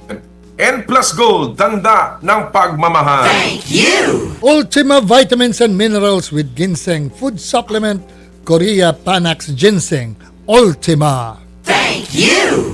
Skin, your face and body anti-aging center with branches at Alabang Town Center and Green Hills San Juan. Thank you! And Smart, live more today. Thank you! Maraming salamat po sa lahat ng ating mga sponsors.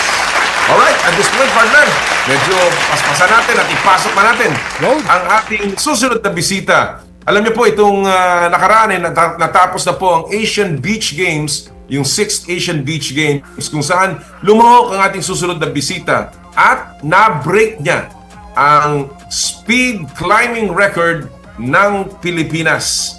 He is a 19-year-old student of the De La Salle University. And of course, he is now a Philippine record holder. At kasama rin po natin ngayong araw na ito ang kanyang coach. Walang iba, ang ating po mga bisita ngayon, si John Forones, ang ating speed climbing champion, at si Coach John Aquino. Good morning, John. Dalawang John ba to? Pareho kayong John, ha? Dyan lang sila. Dyan lang kami. Nakakatuwa. But let me begin with this. And let me begin with our si John Forones. Let's call him John F. Saka si Coach John. Si Coach. All right. Coach John. Coach John, oh. John, you started, ang nabalita natin, ikaw ay nagsimula sa wall climbing bilang therapy sa isang, kumbaga, yung pagka-ADHD mo. Can you tell us a little bit about this? Totoo ba yan? John? Yeah, John. Johnny boy. Oh, which one? Yeah. We heard that you started wall climbing Okay. as therapy. Is that true? Yeah, that was true. I started wall climbing as therapy because I have a background having ADHD. Yes. And so I started climbing when I was 8. And I guess ever since then, I started climbing until this day. Bakit? What is it in wall climbing that helped you with your ADHD? And what attracted you to wall climbing? What attracted me to wall climbing? I guess the fact that it was niche and the fact that I had an outlet to that extra energy that I couldn't outlet in my other activities like school and other things in life. So climbing just really hit it for me. Partner? Yeah, because as far as I know, way back, parang this wall climbing was considered as one of the extreme sports, di ba? Tapos ginawa na ng artificial board, and then there are some paths that you should do. But starting at age 9, di ba? Age 8 years old, what really gave you the thrill in trying to climb this wall? Di ba? Siyempre, masakit din sa kamay yan eh. Di ba? Using your hands and your feet. Can you explain, ano ba yung nakuha mong, how do you call that? Yung magical feeling on this kind of sport? I think what really hit it off for me was because I didn't do sports at the time. So I think the fact na ito yung pinakauna kong sport just really made me attracted to the sport. No, what I'm saying is, you never climbed trees, di ba? Or climbed walls. No, I actually did. Biglang you were introduced to this. O talagang yan ang unang-una mong sinubukan? Talagang unang-una kong sinubukan. I was actually a natural climber before even like doing the actual sport itself. Like I climbed trees, like coconut trees, yung bahay ko, inakyat ko, yung hagdanan. And I would hear these stories from my relatives that I was actually like a monkey even before doing the actual climbing itself. So, ikaw dyan, ikaw ba naging idol mo sila Tarzan, gano'n? Yung mga ninja, yung ganyan ba? Kaya ka nag-gusto mo yung climbing? Yes po. Wow. But you know, to inform all our listeners and watchers here, paano ba tong wall climbing to, no? 'Di ba? Is it a time-driven one? How do you play this game? Okay, so for climbing, there are 3 disciplines. There's lead climbing, speed climbing, the discipline I'm in, and there's bouldering. Speed climbing, it's pabilisan na pang-akyatan. So it's whoever finishes the wall first wins. Bouldering, you don't have a rope. So it's a relatively safe height. You climb a wall and there's like mats on the floor. With lead climbing naman, you climb, I guess, mountains. That's where it started, traditional wall climbing. And so over the years, it's been adapted into the commercial gyms, and so now you can lead climb indoors. Coach John, I want to ask you, how did you get together with Johnny Boy here? And when did you see his potential? I got together with Johnny Boy last year as the strength and conditioning coach for Filipinas climbing, and I saw his potential early on in nationals when he was invited. The potential niya, and ever since then, we've had boot camps and we had the SEA Games last year. Pabilis siya ng pabilis. So it all led up to what we saw over the weekend at Asian Beach Games, where he beat his teammates' national record. I'm actually quite curious, Coach John, because you are part of, you're the coach of the national team. Ano bang skills ang kailangan for a good climber? Do they have to be super light? Do they have to be super buff? Ano bang pinaka-importanting mga skills na para magkaroon ng makita mo may potential tong batang? So as a strength and conditioning coach of Filipinas climbing, what I try to adapt in our climbers is to have lower body explosive strength, upper body pulling strength, syempre kasi kailangan nila ng pull, and a lot of coordination to be able to do the speed climbing route. So all these things are what's needed for speed climbing, and you can see in the video if inuulit nyo siya, it's the same route everywhere you go, so it's easier practice than other climbing disciplines like lead climbing and bouldering, which has a little bit more variety of movement. So you can see specific moves that you can practice for speed climbing. Partner, daya yan, horizontal yan, hindi vertical Dalang bilis. Para talagang para talagang spider, kung umakyat, no? Yeah, so you're literally running up a wall. Para kang nagsisprint vertically. Unbelievable. Yeah. Ayan, kala mo horizontal Ito Compared to other climbers, kailangan mas malakas yung legs nila. Ito yung sa Asian Beach Games, no? Where Johnny, wherein you cut your time from 7.5 seconds to 6.08, a new Philippine record in speed climbing.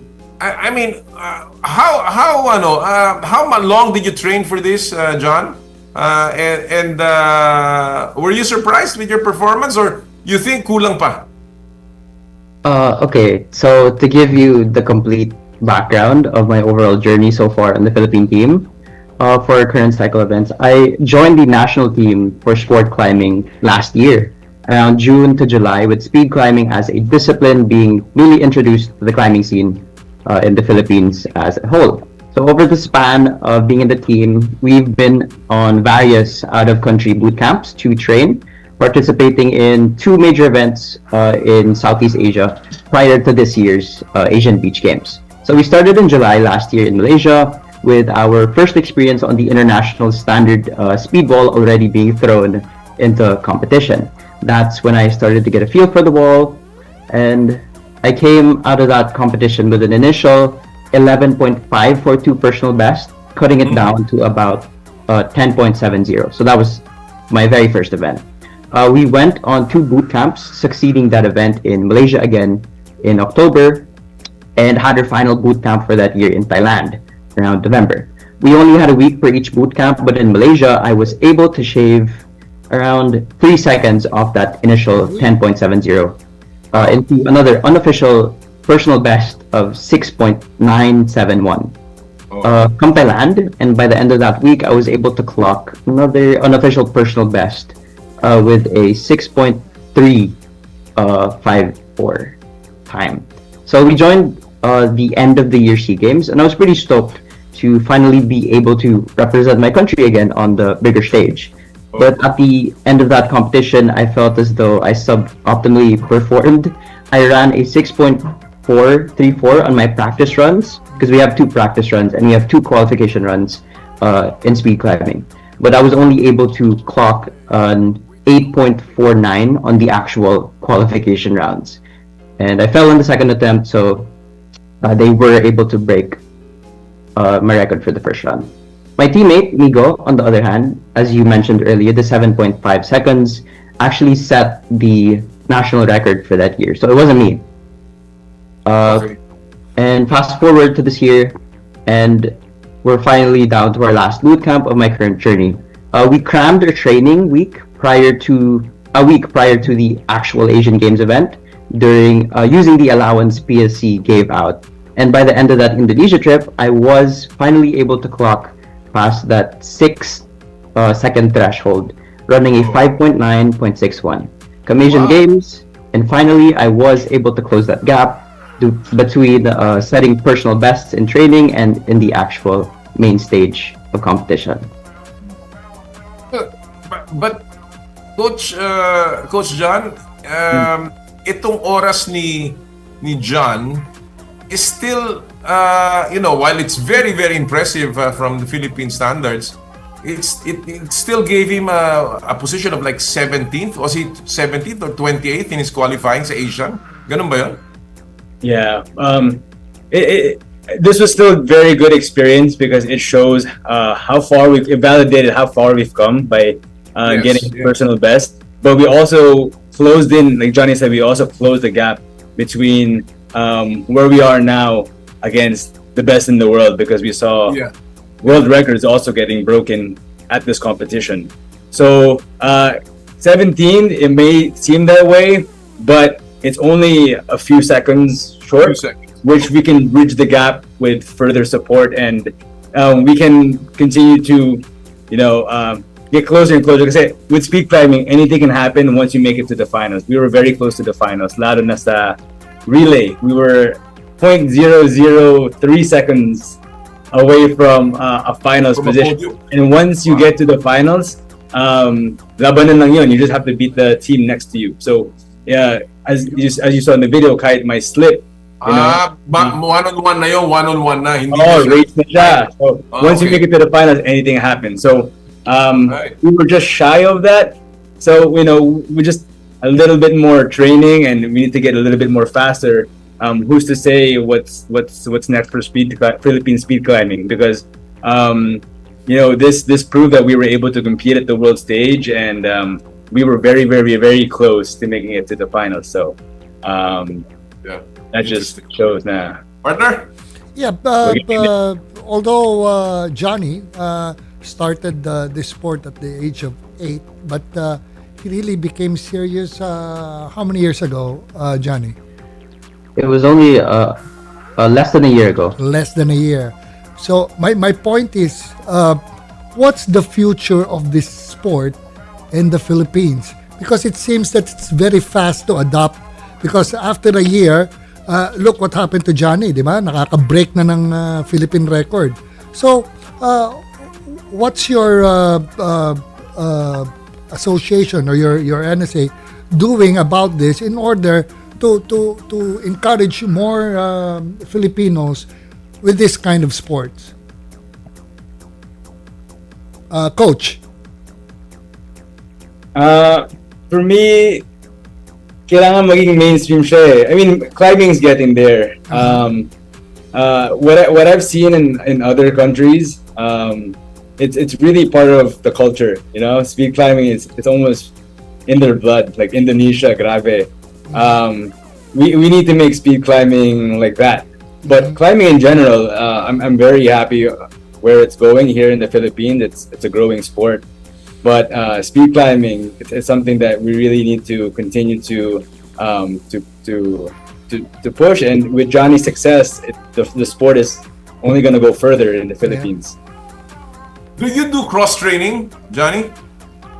Cross training. What does that mean? I mean, you do other sports. You maybe do another kind of training outside of what is traditionally for climbing. No, I just play other sports for fun. So talagang yun na, okay. So when you look at the climbing infrastructure here in the Philippines, kulang ba? What do we need pa more to become even more competitive and encourage more people to join. Kulang pa ba mga climbing areas natin dito? Ganun ba? Definitely. With regard to the wall, there are currently discussions and active efforts being made by our organization, PCI, with various stakeholders and the support of PSC and POC in procuring the world standard climbing standard speed wall in the Philippines. Rest assured, the organization still remains committed to developing the needed training facilities for us as athletes and for the general populace of the Philippines. So what's next with you? What's next for you, Johnny? What's next in your competition schedule?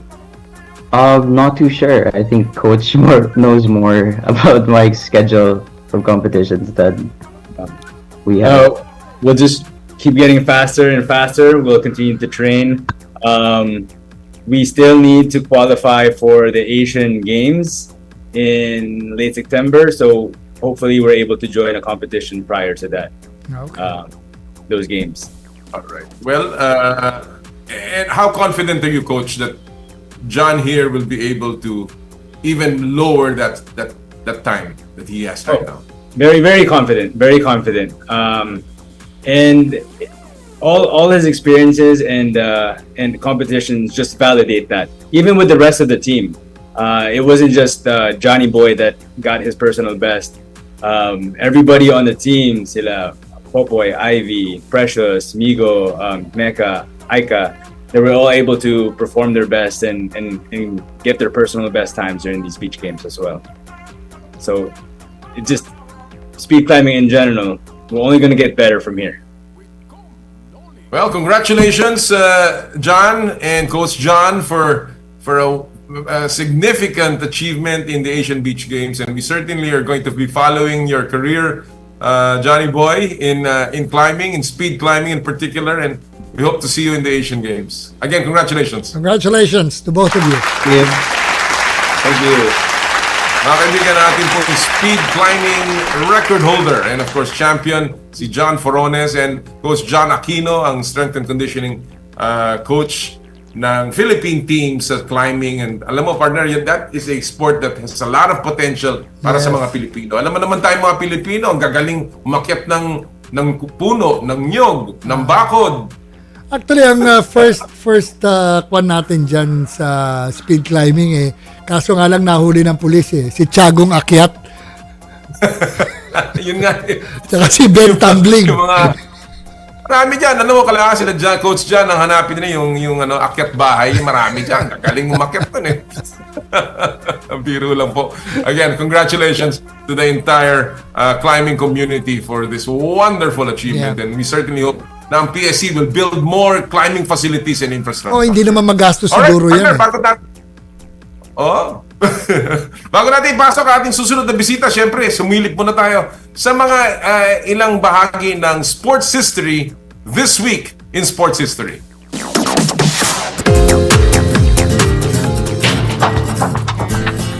Okay, May 1, 1940 or 86 years ago, kinansela ng Finnish Olympic Committee ang 1940 Summer Olympics. Kasabay yan ang pagputok ng World War II o ikalawang digmaan. Naunang ibinigay sa Japan ang pag-host sa quadrennial meet pero nilipat ito sa Helsinki, Finland dahil sa Sino-Japanese War. Ang kasaysayan ng Olympics, 3 beses lang ito nakansela noong 1916, 1940 at 1944. Lahat ay dahil sa gyera. Noong 2020, na-postpone ang Tokyo Olympics dahil naman sa COVID-19 pandemic. Pero itinuloy naman ito noong 2021. 1940 Olympics canceled due to World War II outbreak in this week's sports history. Actually, yung Asian Beach Games na-cancel yan dahil din sa pandemic. Kaya dahil sa pandemic. Pero naituloy agad after 10 a year. years after. Yeah. Alright, and finally, mga kapatid, makakasama na natin ngayon ang ating susunod na bisita na it did not happen last week, and finally we have him on the show, and we will put the spotlight on him in the spotlight.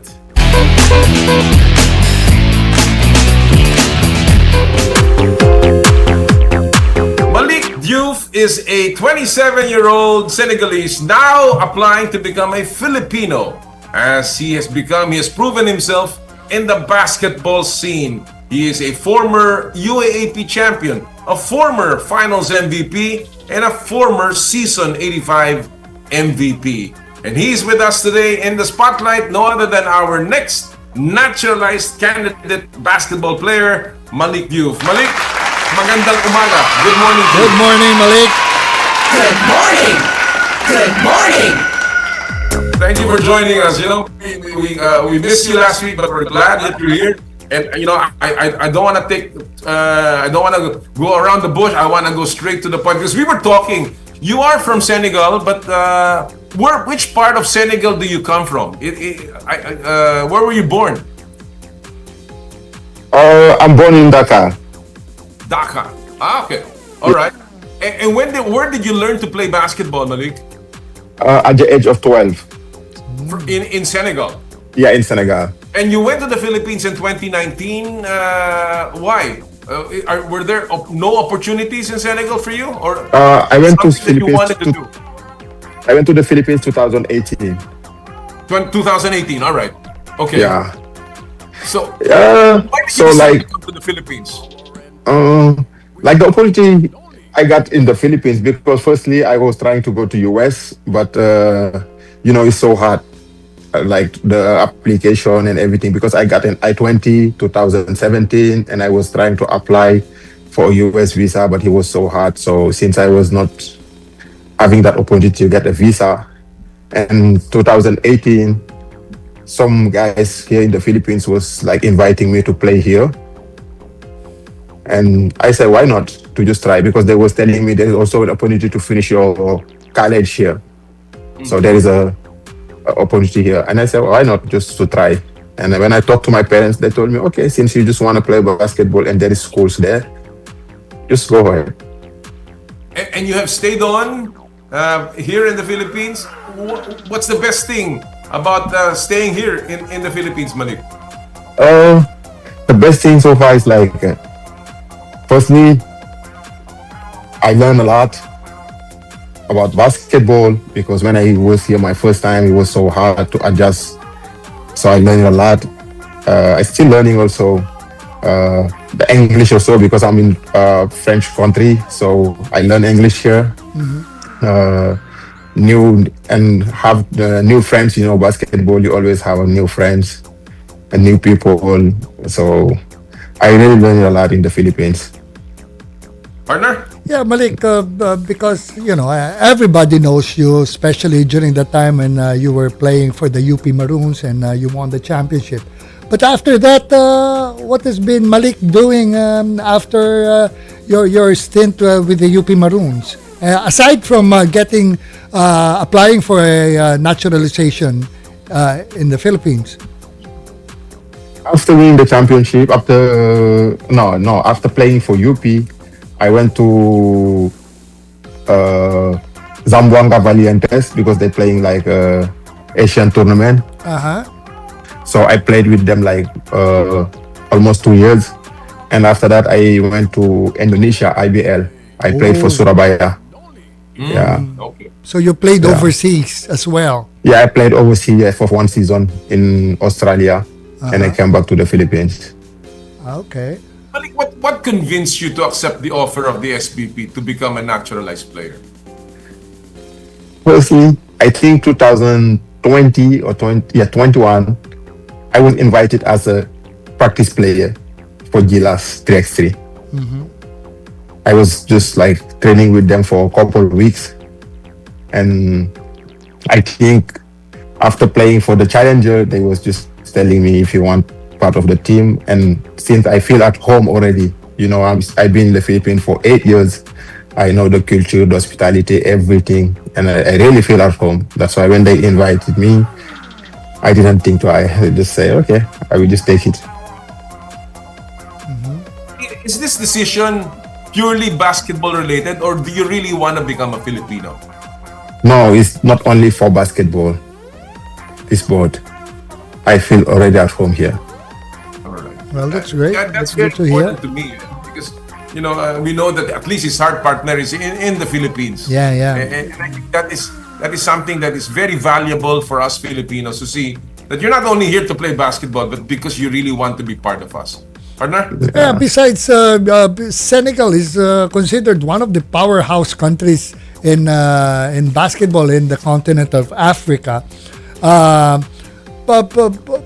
Were you really introduced to basketball in your early years in Senegal, or you were playing a different sport?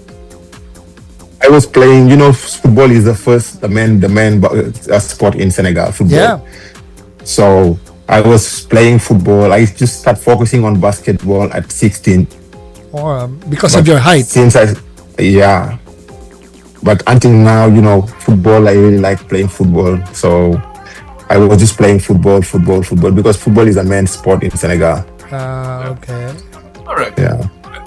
You are being asked to play 3x3 basketball, and that's why you're being naturalized. Is this something that you have accepted? How much adjustment have you had to make playing 3x3 from 5-on-5? Obviously, now you have to learn 3x3, Malik. Is that a big adjustment for you? For me, it was not hard because the help of my coaches, he was making so easy for me. Yeah, it was making it so easy. So the adjustment was not like hard. Which is harder? Which is harder, 3x3 or 5-on-5? 3x3. Wow. Yeah, because you have to in 3x3 you don't have to stop. You have to move because it's just 10 minutes. So the way you stop your opponent, you have to very, very, very, very vigilant, looking for your opponent, try to found spot where you can score or when you can defend your opponent. So it's really hard. Non-sport basketball, non-sport sport. So you don't have to stop. But are you open to playing 5-on-5 if ever you were asked as a naturalized player?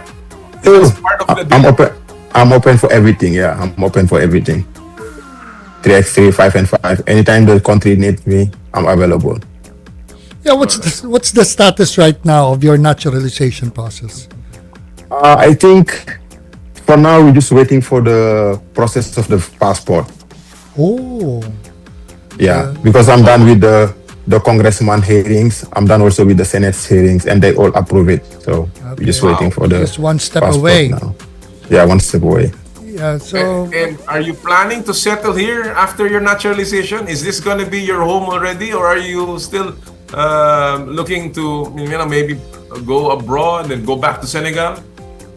I think I'm planning to settle here because I see myself here, and I'm really I have most of my friends here right now. So but let me make it clear. You plan to settle here, or are you settling with somebody? No, I'm planning to. No. I'm just planning to settle here. So Malik, if you had a Filipino name, what would be your Filipino name? What name would you like? I don't know, sir. I don't know Filipino names, what name, but Magandang lalaki. Malik. Malakas. Or Malik. Or you can have your name as Malik Mata. Anong mata? Malik Mata. Second look at anything. Well, Malik, we're running out of time here, but again, your message to the Filipinos. Now that you're almost a Filipino, what is your message in terms of how much you want to support our national team, and of course, how much you want to represent our people? Just want to tell the Filipino people, I'm really excited to represent the country, and I'm waiting also full support of them, and I'm gonna give my best to represent the Philippines. Kabayan. Well, Kabayan, we look forward to seeing you in the national colors. And congratulations in advance, Kabayan. Thank you. Mabuhay ka. Maraming Thank you very much, Malik. Thank you, sir. Thank you, sir. Thank you. Have a good day. Mga kaibigan, ang ating susunod na naturalized candidate for naturalized player ng Gilas, si Malik Diouf. Wow. That should be exciting, partner. Na we see him in a national colors and really representing the country. Hindi lang sa 3x3, hopefully even on 5-on-5. Yeah. Okay. Thank you, sir. Alright. Okay, mga kapatid, before we go, syempre, pasok muna natin, partner, ang ating this or that. Yep. And ikaw na, take it away, partner. Okay, bago tayo magtapos ha, ito na ang big reveal sa This or That powered by M2 Veggie Drink. Panurin po natin ito. What's up, this is Caden Lane, the import for Inlex. I'm here to answer your questions. Okay, Katie. Heavy minutes or efficient minutes? I'd rather efficient minutes. I think efficient minutes, you get more productivity out of efficient minutes rather than heavy minutes, more injury. Assist or scoring? Well, for me, I'm the big, so usually I'm the one finishing the play, so I pick scoring, so scoring the ball, but I love giving out assists too. Chill day off or active recovery? Active recovery. I love a good active recovery, make the off day even better because now you're a little bit loose, you're not tight, you're not sore. Malunggay or okra? Okra. I'm picking okra. My mom loves okra. I love okra growing up, so I'm picking okra. Water or energy drink? Water. I'll take some water, add some electrolytes in there. Peace out. See you guys. Yun! O, kaya nga, no? So, recap lang natin, partner, ha? Ang mga naging sagot ng ating featured sports royalty na si Cady Lalaine. Ang number 1 ay ang efficient minutes. Ha? Pangalawa, scoring. Pangatlo, active recovery. Pangapat, okra. At ang panghuli ay water. At ang ating maswerteng winner ay si Oli Saints. Okay, so yan. Oli Saints. Saints ba yan o Saints? Panalo ka ng gift packs mula sa M2 Veggie Drinks. Ipadala lang ang inyong contact details sa Facebook Messenger ng Power and Play at hintayin ang detalye kung paano ninyo makukuha ang inyong panalo. Maraming salamat sa M2 Veggie Drink. Abangan uli ang aming featured sports personality next week. Ayan. Alright, congratulations sa ating winner and of course, congratulations din sa mga Joyride winners natin ngayong araw pong ito. Si Raymond Bacolod, Sharina Zil, and Eufrosina Legaspi, Jeremiah Burgos at si Nathan Rivera. Lahat po kayo mananalo ng 1,000 pesos JRP wallet credits. And that'll do it for us, partner, this Saturday. Magkita tayo ulit sa studio next week. Enjoy your attire. At Mr. Hasindero, I'll see you next week. At ikaw rin, partner, ha? Enjoy your vacation there. Salamat. At sa inyo po lahat, mga kapatid, lagi natin sinasabi tuwing Sabado, bawal ang masungit. At sa lahat po ng ating gawain, ad maiorem Dei gloriam, all for the greater glory of God. Kami po ang 1PH Teleservisyo para sa Pilipino. Susunod na po ang inay ko po. Happy sports weekend sa inyo lahat. More power! And more play! I did.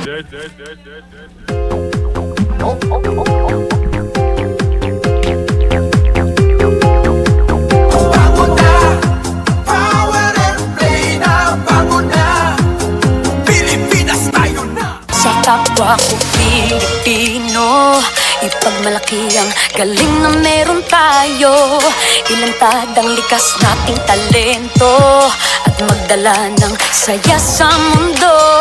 Sa harap ng pagsubok ay di susuko, para sa pangarap tayo'y porsigido. Magpakitang gilas na at huwag magpatalo, ipagdiwang natin ang Pilipino. Yan ang Pinoy.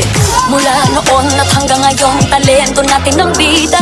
Mula sa simpleng bakuran hanggang entablado natin ipakita. May pagsubok man ng Pinoy, pinalalakas ng saya. San man tayo sa pulot, sumbesibay, lakay, amiga. Sama-samang pakita ang galing natin katropa. Sa kapwa ko Pilipino.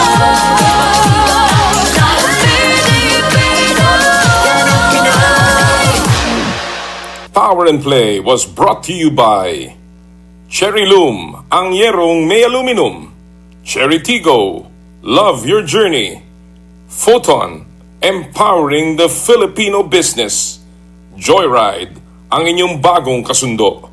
And N Plus Gold, tanda ng pagmamahal. Halina't makinig, talakayin natin It's the socials.